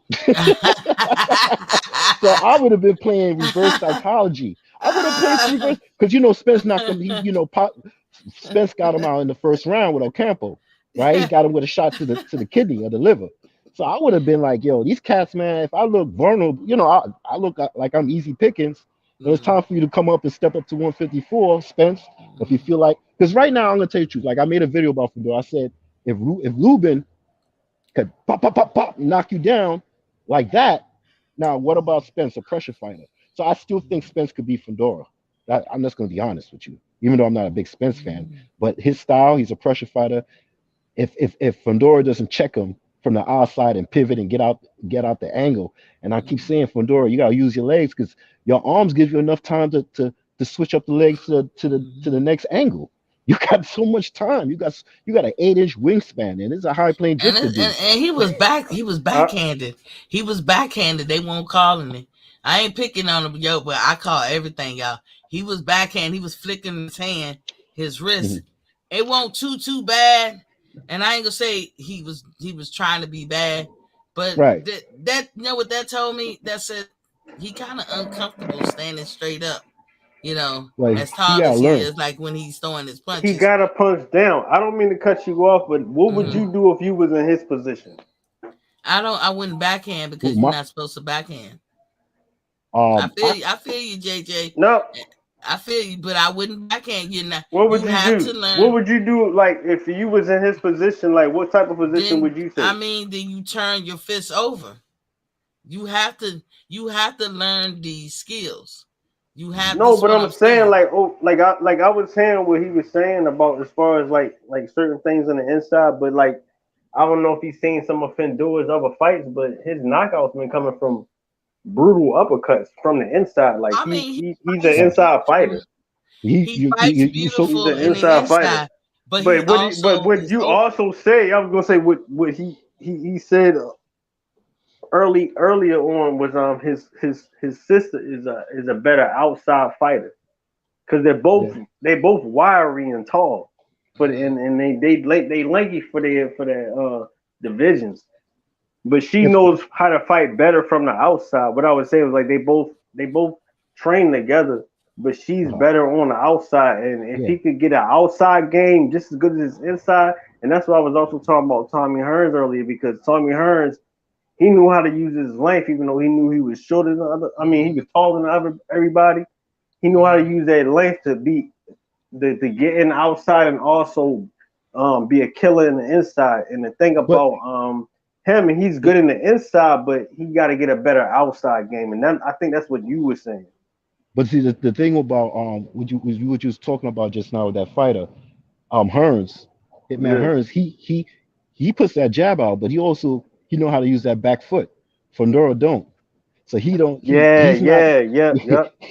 He's not creating the distance and range. He's waiting for the range to get suffocated, or he'll suffocate it himself. But you're right on the inside. But the only problem with him in the inside, he's a good offensive fighter. But the only difference is that he has no defense in the inside. So he gets hit. He could get hit. If he had defense, that's what Ocampo was saying. Oh yeah, Ocampo you're absolutely right. Ocampo wasn't the man to carry out the job. He tried. So shout out to Ocampo. This is not a put down of Fundora. This is just saying like he's young in his career. These are some flaws that he could fix. I gave up on trying to even talk about how men should change or some of the boxers should change their stance. When I was younger, I used to be in karate. So I learned about stance as a little girl and how you hold your fist and how you stand. So I knew about the importance of leg and feet and stance way back then. And then, I've been coaching boxing. We haven't since the pandemic, it kind of fell off. but I mostly train like kids or whatever. And so I take what I learned from karate and then what I've learned in boxing. And I'm going to tell you, it is about your stance. The minute you practice wrong, you'll do wrong. So I have a saying. I say you practice don't make what perfect. You practice. I always say you do that's what right. you practice. If practice you practice that perfect. way, that's exactly how you're going to do. Mm-hmm. And so you can't. So when I say stuff like you can't do that, you have to change that. And when you see a person fight after fight not changing that, you can almost dictate how they're going to be coming in the near future. Benavidez, he baked in the cake. He is not changing how he fights. And he's going to get dealt with. So when his youth runs out, he's going to get dealt with. And that could be true for Fundora. Fundora has a little bit more time now compared to Benavidez. There's things he got to be comfortable fighting tall. He got to learn how to turn over his fist. He got to learn how to not be open, because Ocampo said that he's open, and I be damned. Right. That's why I asked you, Miss T. You never answered the question of who do you think that would be a good trainer for him. I could tell you that. I could tell you that. I said Mayweather Senior, but go ahead. Well, he's not a trainer. He's a boxer. Yeah, like somebody that's Lennox still Lewis. Around, like Lennox Lewis, because he knew how to throw that jab out. He knew he had good footwork. So I would say Lennox Lewis. He could look at videos like what's this guy name? That fought Muhammad Ali and Mike Tyson got revenge on that nigga. What's that name? Larry Holmes. You could watch Larry Holmes. He had a good jab. You know what I'm saying? So he could learn. You just have to be, repetition. Why y'all say Mayweather no? But he's good. He's good in his outside game. He just don't have it like you said earlier. His sister got a better inside game than he does. He needs more of a. But his inside game good because he got his knockout punch really is his uppercut. Like he come in with the uppercut. Yeah. When he got that, but he needs a little bit more. But his outside game, like you were saying, Lady T. His outside game is weaker, and he need more. He need more technique. That's what I was saying. What I don't know what it is. If it's comfortability, because I'm sure he knows how to punch. Because you look I'm at the sure he knows. But you see how he was flicking it. He's the only one that. Do you know any person that's tall that can get inside that knock you out with uppercuts like that's tall with that reach? No, I mean I give him praises for the fact that he can fight inside and being as big as he is with them long ass arms. That's what I was giving the Figueroa, but I couldn't understand how their long ass body and Nicky, that's another family who can't fight, in my opinion. And you see what happens when I be telling you guys, you gonna come a point when you gonna get a certain age and shit gonna fall off. My prime example, look at the Figueroas. Look at them. When I say little stuff like you do what you practice, they do not practice how to box. Come on now, you can't play. One of them got shot in the leg, man. You can't blame him. I said Figueroa. Who you talking about? Benavidez? Oh my bad, I got them mixed up. My bad. You talking about Jose? And I listen, my bad. You ready to jump down my throat? I'm like, man, I said Figueroa. my bad. Look, if you step in that square circle, ain't no more excuses. You stepping in saying you know what you're doing. You know you can deal with this stuff. There are some fundamental flaws that Fundora has got to fix, because somebody who's elite like a Charlo or a Spence, he don't got a chance, in my opinion. However, because he's tall, everybody's like, if it was all about just height, then Tommy Hearns would have won everything he did. I can't think of somebody else that's real tall. So Lady T, if you was to give Fundora a rate of 1 to 10 with speed with his punches, what'd you give him? You said speed in his punches? Yeah, from 1 to 10, where you rate him at? Right now, at this weight division. Division. Right now, I'm giving him like a 7 because I can't say he's fast, but he ain't slow, and I'm giving him a 7, saying he could be a 10. But there's certain things that he got to do. And if he don't do them, I already know his trajectory. I already know. And it's simple things. He going to have to fix, and he got to fix it now. I'll tell you what he need to fix is defense in the inside. Yeah. You know how to he gotta know how to catch it and drop that punch after he catch it. That's one of the things, his reflexes I see he need to get more down on and be able to get back on the defense. Because when he's standing tall and he's flicking his punch, he's slow as shit. Yeah, that when nigga he's need in to the stand inside, up like he's Drago. faster. He needs to stand up like Drago. I said this nigga need to stand up like Drago. You know Drago and Rocky when that nigga was standing up straight in the air and just punching and shit. No, he's smarter than that. You know why he don't stand up? You know why he don't stand up like that? Because he know he gonna get his head knocked off. Because he's so taller than everybody. He need to tuck his chin all the way in. But he was doing that in this fight. He was putting his shoulder to his chin. Yeah, and shit. he was. Yeah, he was rolling with it. He was rolling with it. But you could tell, Caps. I don't know if you saw it. He was uncomfortable for some reason. Yeah, standing seemed like he was trying some new. Yeah, it looked like he was trying new things. It wasn't coming natural to him. Because when do you ever see Fundora fight and he starts off with jabbing you from the outside? If I'm correct, I haven't seen all his fights, but most likely he comes in toe up, like he toe to toe. And if you go jab, make sure it's a real jab. Don't flip. Yeah. Don't have. I bet you learned that from his sister because they train together. I didn't mean to cut you all that. Oh, you said they train together? Yeah, him and his sister train together. So I bet you he got that from his sister because she's more of an outside fighter, and I think that they train together. I know they train together. Oh yeah, so definitely. That's what I'm saying. They probably spar together too. No, they do. That's what I'm telling you. Like they spar together. He's an inside fighter. She an outside fighter. So I guess they train together to try to balance each other out. She comes in. I like how she comes in because she work you on the outside and then she closes the ring. She comes in more and she comes in more and then she gets inside of you. And I all I've seen was highlights of her, but I see the beast in her. Yeah. Like I said, he showed compassion. There's nothing wrong with this young man. He's a good-hearted young man. I like him, but he's gonna have to change some shit. No, I don't like people like that. He look like the one. Man, he look like the one that's at customer service when you go down there to go get something, but he'll still beat you up because you think you want to crack a joke because his glasses thick. You know what I mean? But he'll beat your ass though. That's what I'm saying. Yo, so he a teddy bear. That's what I'm saying. Like he's so nice. You know what I mean? He's so nice. He can't have that. That's why I say he cannot have that. No, but when he get in the ring, he don't do that when he in the ring. He could do it. He do. I swear to God, he held back. Man, he be tearing him up when he in the ring. He be tearing him up when he in the ring. Who didn't see Ocampo tired as a motherfucker? All them wide ass shots. Ocampo was spent. All he had to do was a short straight. He'd have knocked his ass out. And he was about to perform plastic surgery on Ocampo. So I'm just saying. Yeah, man. Yeah. Did you see how he made? Did you see how Erickson Lubin? I never seen Erickson Lubin look like that. Nah, I got mad.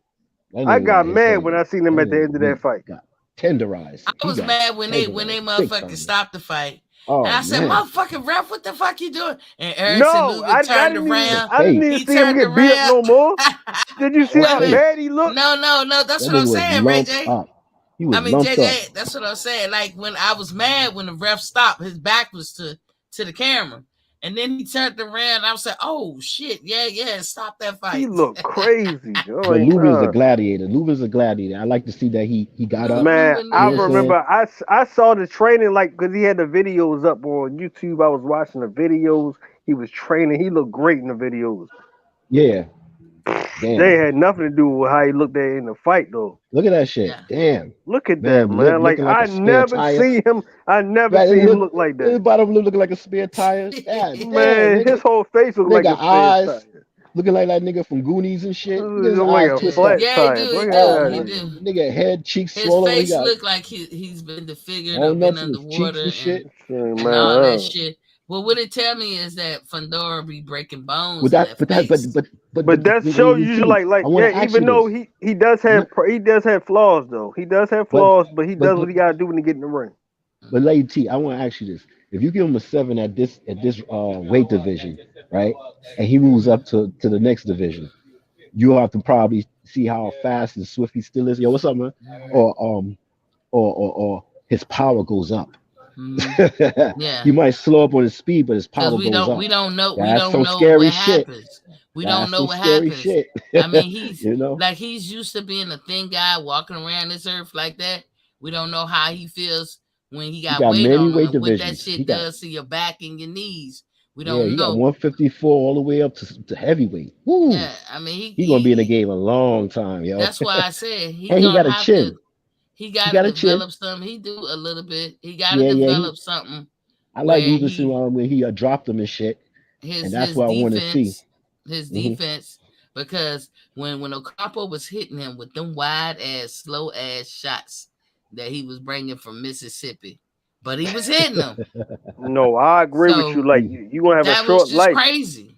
You gonna have a short life, like, because even though we like the way he punching and his angles, but it only take the right person to hit you in the right spot. And it ain't gonna take a lot of punches. You might be the one that we see all the time. You get hit in the first round. You be the one down on the ground in the first round with the stanky leg, looking crazy, when the right one hits you, because they know it's not their power and nothing like that. It's just they know where the buttons at, and they know that, and they know your weakness. Mm-hmm. But you know what? In the end of the day, what I look for in a fighter, this will make me feel like a fighter great. I look for athleticism and a great mastery, or an ability to master the craft, because you're just physically fit like that. When you combine those two traits in one fighter, I give examples. Floyd Mayweather. You know what I'm saying? You know who I'm going to say next? It's the one and only Bud Crawford. You know, you can't miss with shit like that. When I look at every other fighter don't have that. There's a lot of fighters don't have that. A lot of people think they're athletic. No, you just physically fit. Athletic is just when you have that natural ability or reflex or agility to just, it just comes, not like a Pernell Whitaker. That's or Bo knows that guy that used to play football, baseball, and everything. That nigga, everybody, that can just do it. They just naturally acclimate into whatever sport and be at the top of the level, even if they don't have the mastery of the training, down pat. And to me, when you put that into one fighter, I'd be like, oh my goodness. And if the other fighters don't fall into that, it's like hit or miss. It depends on their mental at that point. And like Fundora going forward, it's going to depend on his mental. Benavidez going forward, it's going to depend on his mental. And a lot of fighters, it's going to really depend on their mental. Not that those great fighters that I'm speaking of can't lose. Terrence can lose. Earl can lose. I'm just saying, in the end, they are already there. They elite. It's just natural. The other people got to work at it. And if you don't do it, you will. If you practice the wrong way, you'll do it the wrong way. But go ahead. I'm sorry. Can I ask you a question? Mm-hmm. Did you have a question? No, I didn't have a question. Oh, no, I wanted to ask a question. I said, what type of matchup do you think him? Just a fantasy fight. Bud and Fundora. Bud and Fundora. Yeah. That would be a good fight, because I think Bud will find a way to win, just like I think Earl will find a way to win. What about Fundora and Castano? Ooh, that'd be a good one. I think. Wait a minute. Hold on. Yeah, that's a good ass fight. Hold on. That's a good one. That's an excellent one. That's a weird one, because Castano, how old is he now? He's another one who don't fight properly. No, but it's a style. Like, what type of? He can have power, but like, can he fight in the inside? That he could, but he got power. He got an equalizer, and he be doing something right. It's working for him. But he's another one that I will say I don't think will ever be great, because he doesn't fight properly. He doesn't even stand properly. No, but it's like, can he take body shots? Because you gonna get body shots if you go against Fundora. You gonna get body shots. But to a certain extent, but see, I think JJ, you think Fundora is stronger than Charlo. I don't believe he is. Oh, hold on. I never said that. I didn't even bring his name up. I never even brought his name up. I ain't never brought his name up. What you saying? I ain't never. No. We just talking about styles and like how people moving around. I ain't never said nothing about no Charlo. I thought Fundora was your dude. No, I'm saying he's coming up. I'm not. He's still like a little fish in the like. He ain't that. He ain't no fish like that. Like he ain't up there. So, but at the same time, I don't know because we don't know who they're going against. But we just saying he just fought one of the opponents that he did fight. Well, no, you said it was somebody else that fought him. Well, see, that's why I say. Let me ask you a question. When you go ahead, let me ask you a question. What do you think would Fundora if his stance was open up like kind of like a Shakur Stevenson stance, a little bit wide? How would you think with that? If he was to stand like that and jab, come in and jab, just have a wider stance. How would you? You think he have an open stance? Like a little bit more of an open stance. How would you feel? I have no clue myself. I don't know. That's why I'm asking. Okay, I'm gonna tell you one thing. No. Okay, my bad. You go ahead. You answer first. Well, look, I think if he fixes flaws, he will see some improvements. I don't know how much better he would be, but because he's such a thin person anyway, and obviously he seemed like he could take a punch. But when you that thin and you turn you standing in the right position, how is anybody gonna get body shots off you? That's how I look at it. So his good night, bro. His chances can improve dramatically just by doing that. But go ahead, JJ. Oh no, I was just saying, like, man, if anybody will have a stance like Shakur, everybody will be better because Shakur gets hit the least out of anybody in the division, honestly. Like his last fight, like he went 12 rounds and only got hit 60 times. It's a lot of people live. I know they got hit 60 times in one round. And they both southpaws. So that's what I'm like. So it's like both southpaws. For Durrell to learn from that. People complain about him, like talking about he got hit too much. He only got hit 60 rounds in the whole fight, and like he usually don't even get hit that much. Right. So you think Shakur Stevens? Like for me, I think Shakur Stevens could have been undisputed at 130, but he's gone now. But damn sure 135. I got Shakur beating the whole division. He could if if it wasn't for politics. I'll take you tonight. Yeah. All right, later. I absolutely agree with you on that, Lady T. Yeah, I absolutely agree with you on that. Cass was just saying, how Lady T feel about Shakur Stevens. He dominated 135. He beat everybody. We all know where he could be, but we already know why he ain't there either. Yeah, true. Same reason why he wasn't there at 130. Yeah, Bob Arum don't want him to fight those two jabronis. That's what he said. That's what Bob said. That's not what I said. It was a statement saying we don't know no IBF and other. It was one from Eddie Hearn had. Yeah, but he could have fought. And then he had the other one was he could have fought Guerrero or something like that.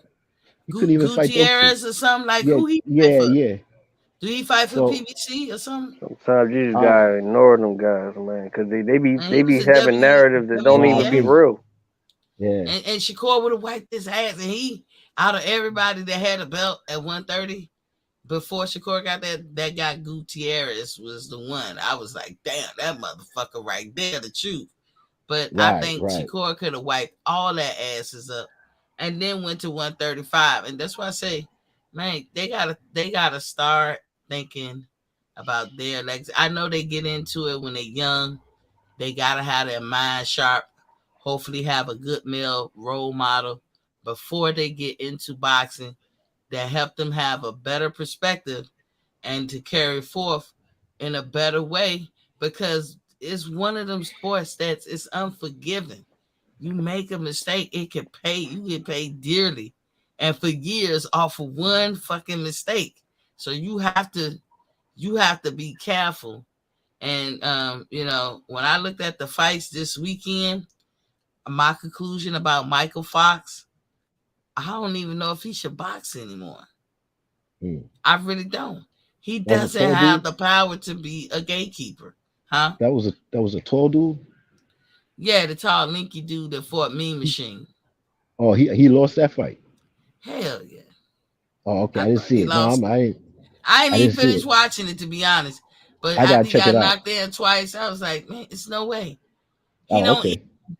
He don't even know how to stand his ground at times. He don't know how to move a nigga forward. He doesn't know how to do a lot of. I ain't say don't know how to do it. He's not doing it.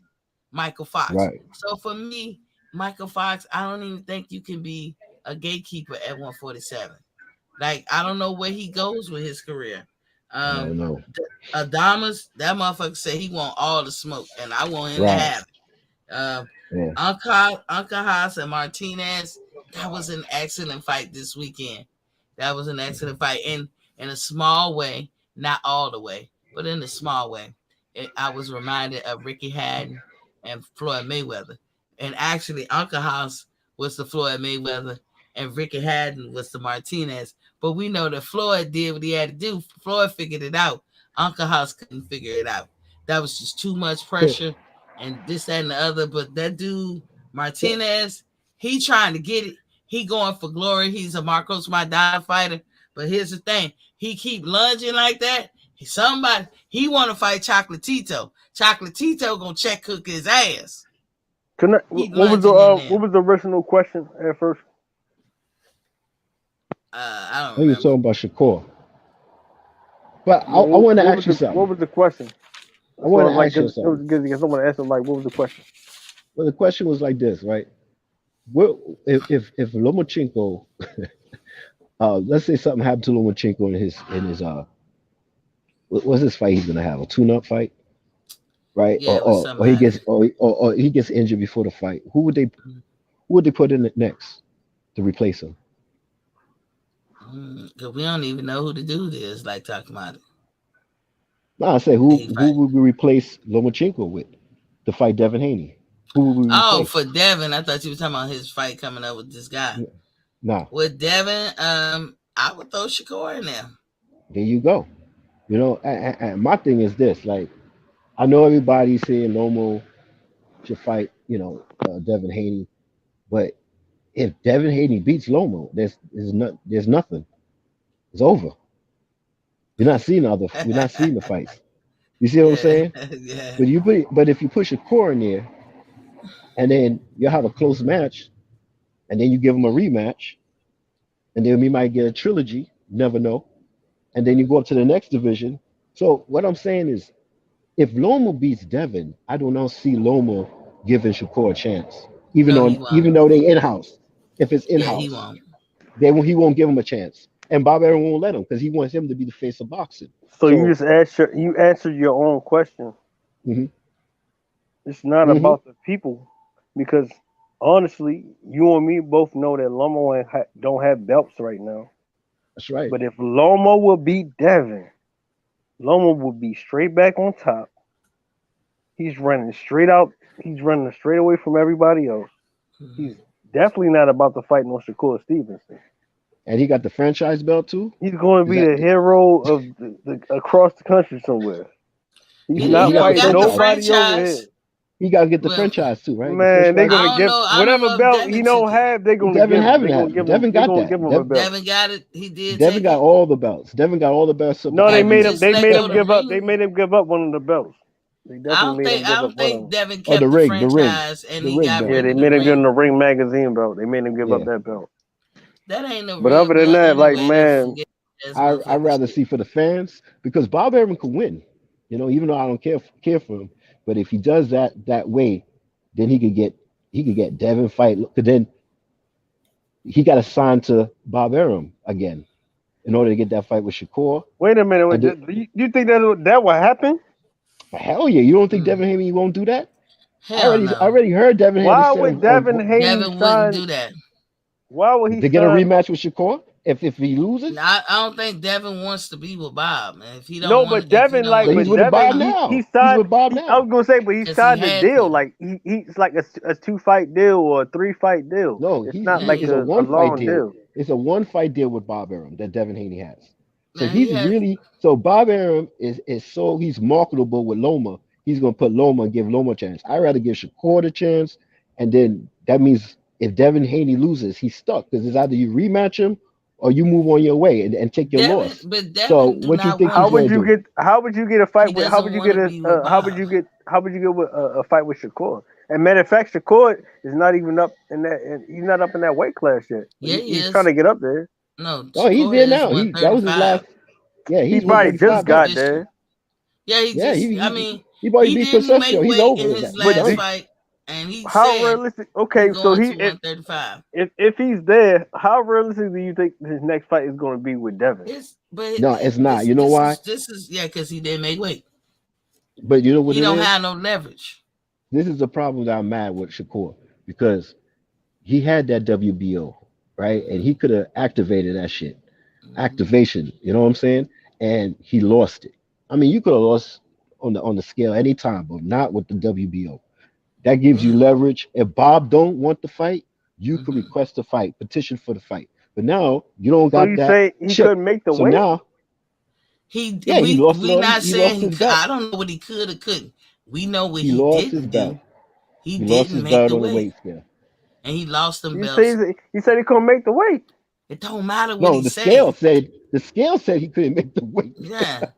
I'm It just don't. saying, That's like, what I'm what, saying, no, I'm dog. saying, so He you came don't in- believe him? Like, you trying to tell Dog, me a it's lie? not about what I believe. It's No, he you came in have at to make weight. 131.6. 131.6. I believe that he Yeah. was fully drained, He and he did couldn't say go he no tried. further than He that. said he And But then they tried. asked him. that's They neither asked him. here or there. Closeness counts in horseshoes. Your job is to make the weight. That's what you do. You And they make the asked him. weight. And they asked him No if he want to go excuse. for 2 hours. 2 hours. Go run it off. He said, "Nah, it's all right." He They only gave him the he 2 didn't hours. even He want didn't to want try. to take And I it. love Shakur.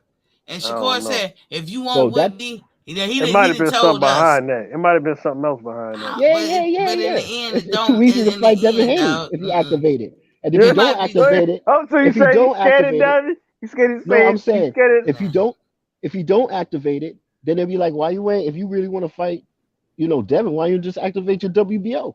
So now he's like, okay, well, if I drop it, hey, they can't come with no excuse with that with me.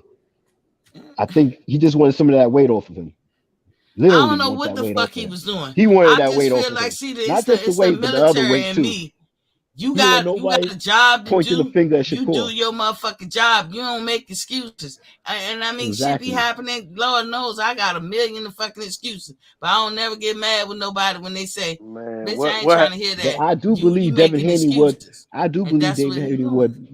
would go back with Bob Arum if he wants that Shakur fight, See, especially I if don't it's a see close, that. Now, that I a don't close see. chess fight. Oh no, he's too competitive. Nah, I don't see A that. close, it could be a draw, but Shakur got it or some shit like that. I'm just saying, you know what I'm saying? Bob gonna have to show him Shakur the too money. little. Shakur too little. We'll see. Bob, Shakur's too come on, little. Shakur big as Little ain't shit. no excuse to Have me. you seen I him? know little. I see Oh, Have look, you look. do seen they him, thing, man. Shotty? They just made it. They Shakur just big made a as hell. Bridgerweight division between the heavyweight. Man, they made it on. They made it for a reason. Like weight class. People be getting mad about 5 pounds differences. They be mad. They I don't get want to it, go but to Shakur big as 35 to shit. 45. Like they get mad about that. So it does make a Shakur, difference to somebody. I don't know. With Shakur, I he's feel how he big feel. now. Like I don't think it should make a difference, but at the same time, like somebody cares about the weight. Yeah, Weight punch, matters, the power, but the punch, and the power.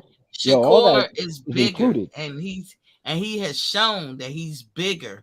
I mean, I got And his pictures of body's him, and telling I'm him. like, God So who you think damn, punch that harder? boy You think big. who you think punch harder, Devin or Shakur? I I can tell you right now, Devin got faster footwork and movement, but What? Devin I get think hit so. way more than Shakur. No. I'm not finished, but I think that Shakur has more good torso and head movement and good footwork. But he has a counter punch, and that's the problem with Devin Haney. He will get counter punch. Would he be ready for the counter punch? Because that's what one of the Shakurs have right there. Is a counter punch, and he's gonna get you. So I ain't worried about Shakur see, with that. you know how I look at it?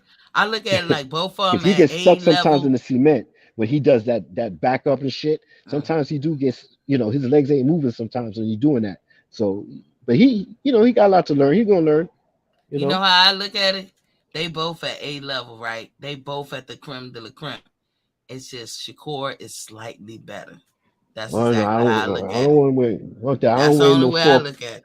I ain't waiting no 4 or 5 years for this saga. This shit's gotta happen. Yeah. 135, 140. and 147. That's why they got different divisions. You Yeah. might lose in one, but I might get you in the next. You see what I'm saying? Yeah. And the saga Yeah. continues, and they both breaking bread, they both making money, and blah blah blah. That's what it But is. see, So if they make Shakur at 135, get in line.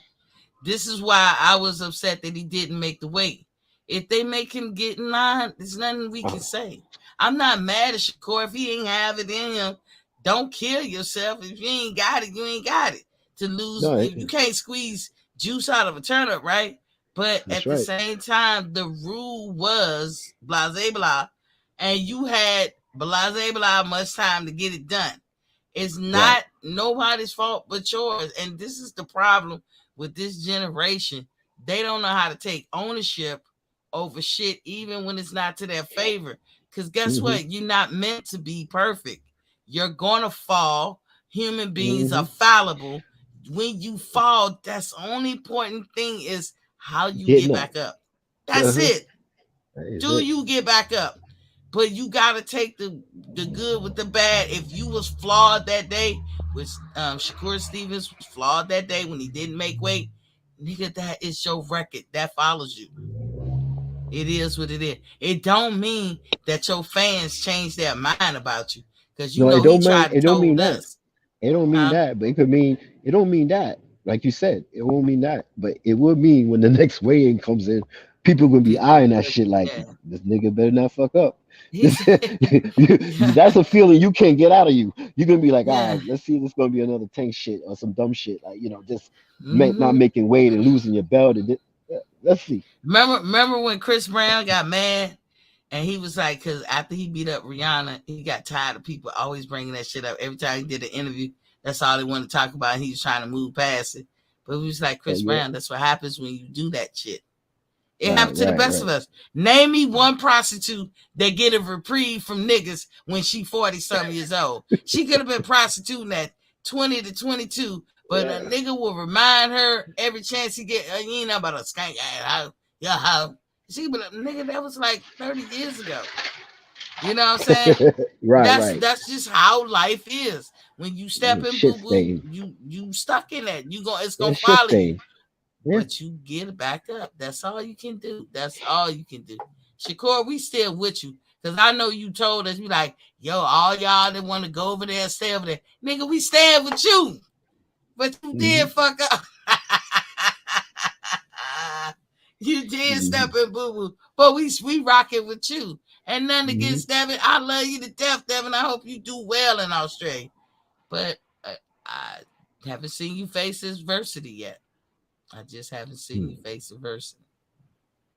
You know what I'm saying?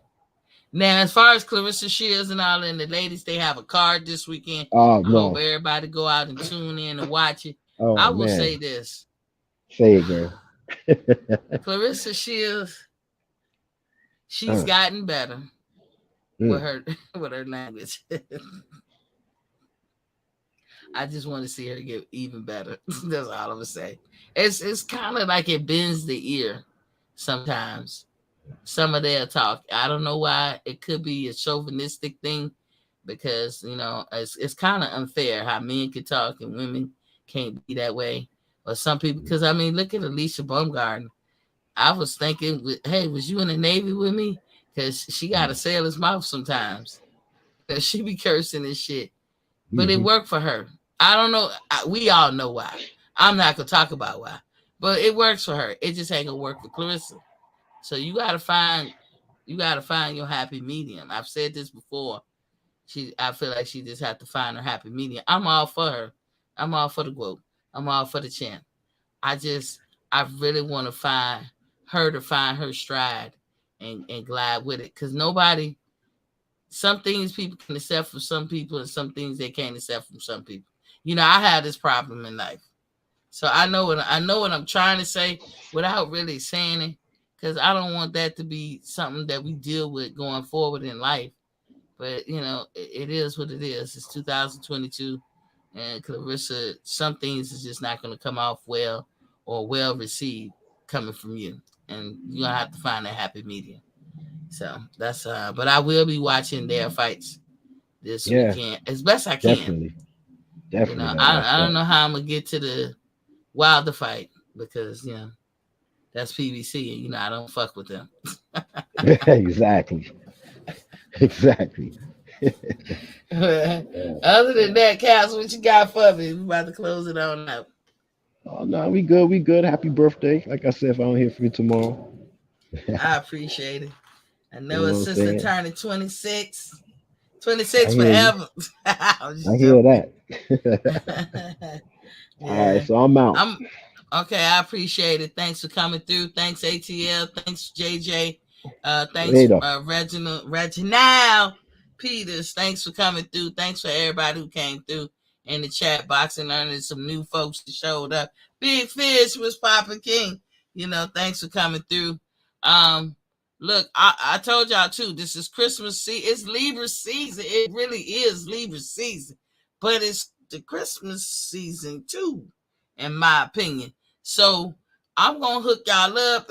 I gotta figure out how to do it. I would not recommend things that I haven't tried myself or no person in, and I'm not selling it. It's not my company, so it ain't for me to make no money. But I'm gonna try to post them on my website because I like to share all my experiences and things that I've learned and things that I've done. And I'm gonna tell you, some of these gifts can be great stocking stuffers. So especially like I tell y'all, for all of y'all who got a wife or a significant other or something like that, when I find this bra ad, I see you, JJ. You trying to come through? It's not connected yet. But when I find this bra ad and put it on my look, I'm telling you, whether it's Christmas or birthdays or whatever, hook your old lady up with one of these joints. Look, I know what I'm talking about. I'm an expert in TTs, okay? I'm an expert in the shit. And let me tell you, it is hit or miss with us ladies when we try to get, a wardrobe like a bra. And I'm gonna tell you, we will wear a bra, we will wear it till the brakes fall out if it's a good fitting, nice, comfy, do what we needed to do bra. And I know, like, I'm telling you, about 6 or 7 years ago, I finally got rid of, and not because it was holy, but it was wearing thin. The material was wearing thin. But I finally got rid of my maternity bra. And when I tell you, that was the most comfortable motherfucking bra I've ever had, which is weird. I'm talking to you guys about bras, but hear me out. That maternity bra has snaps on the top and you could pull it down, so you could breastfeed or whatever. When I tell you it was the most comfortable bra I've ever had, if I was to lose that bra or lost it during the time that I, had it all them years, I'd have flipped my mind. I didn't want, for some reason, I was embarrassed or cared what people thought. Like, I didn't want to go get new maternity bras. But I would wear all my old ones. Because then I'd be like, yo, why throw it away? I could, speak on shit like that. But I couldn't speak on, not being pregnant and going to get a maternity bra. But that's the most comfortable bra ever. And I'm going to tell you, it's hit or miss with us ladies. So when I find this link and put it on here, this is a great stocking stuffer. Only sneak tip, find out what size bra your girl wear and get one of these bra. I done bought 3 of them. Let me tell you, they get me all the way together. You hear me? All the way together. I love them. Shit. So I'm gonna put that link on there and just other little links that I know that are good little buys, stocking stuffers, help, hopefully get y'all ready for Christmas. JJ is saying device not connected. I don't know what's going on, but we in the closing part of the show. I was trying to wait for a couple of seconds to see if you could get in, but I'm not sure. Oh, there you go. What's up, JJ? What you got? Oh, nothing. I just came back in because I got took off. Oh, okay. Yeah. I sometimes y'all you dropped again. That's not me. That's not me that's dropping y'all or whatever. I don't put no privacies. He said, "What we talking about, Miss TT?"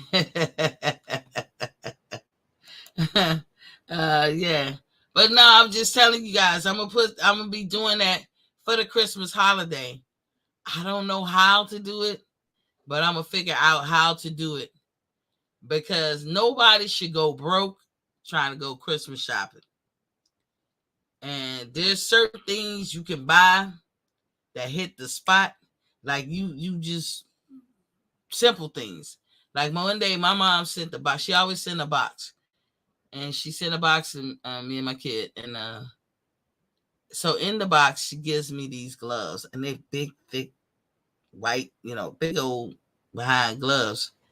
And I'm like, I didn't know if they was work gloves, but I don't think you can handle trees or something real rough with it, because it seemed like you could still cut your hand or whatever. But it was thick, and they were oven gloves. Man, I love them damn gloves.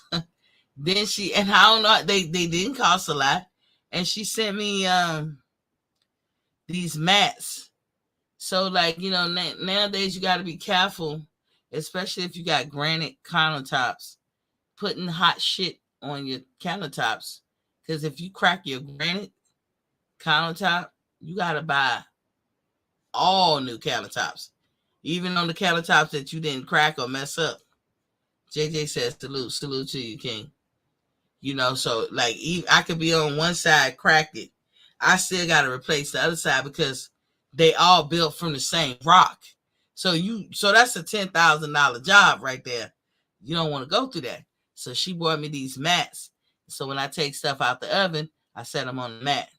That way I'm not, even with the less expensive countertops nowadays, pots and pans be burning them shits.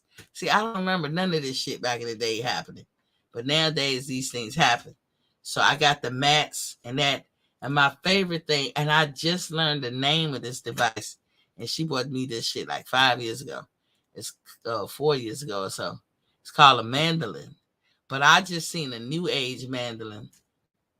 Let me tell you, I like to cook, and so I like to do little things, and I love things that make jobs easy and quicker.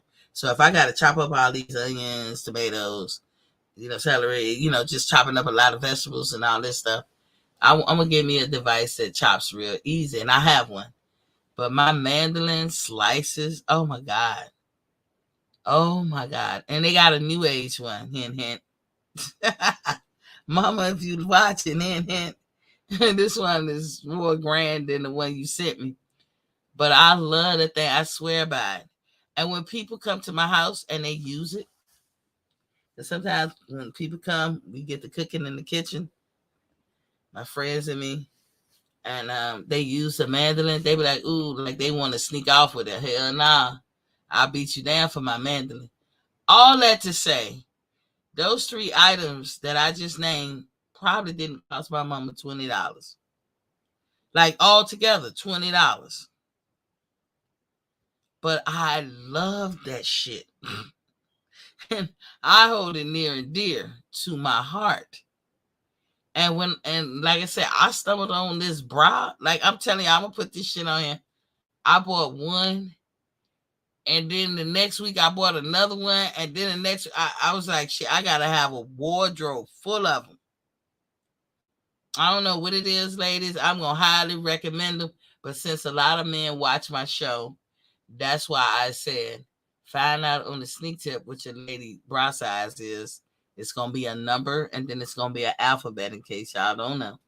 And then just put that together so you can be like a 36 double D or some shit like that, whatever the case, or 38 double D or whatever.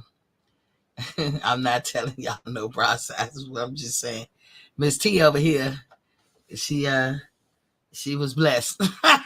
So I'll just tell you, I know TTs, and I'm telling you, yeah, this one is a good one, ladies. It's a good one. If you listening to me out there, ladies, you guys, I like I said, I'm gonna put the link up there. I don't even know this company. I don't work for this company, and I ain't making money for this company. But I know some good shit when I see it, And I know that's one of them wardrobes that's hit or miss for a lot of women. Like all that titty on the TT on the side, the titties on the side, that don't get squared away sometimes. I'm telling you, this bra is all that, and it don't show really through your shirt, like oh my God, like whoever I gotta find that link. I don't know where the fuck I ordered it. It's been a minute, but anyway, I'm gonna put these links on my page if I figure it out. If I don't figure it out, I tried, y'all, or maybe I'll put it on my Instagram. But don't be afraid to use it, because I'm not about like buying hella expensive shit. It's like sometimes you buy some shit that just meet people where they are. And like I like to cook, so my mama getting me the gloves and the mat and the mandolin. Shit, I mean, I was in heaven, so like especially the mandolin, I can't tell y'all how I love this shit. That thing probably ain't even $5. See how easy that was? And it could be that easy too, like I said. But y'all will see in the coming months. But I'm just letting y'all know, don't be afraid to hit them. Hit the links and go to wherever the people say. I'm just gonna point you in the right direction. Anywho, when you know better, you do better. We got fights coming up this weekend, and I'm sure we'll talk about it again. But yeah, this was a good weekend of fights. Like I said, I gotta figure out how I'm gonna navigate these waters, because PBC, you don't get a dime from me. But you know what? In my Pamela James voice, peace.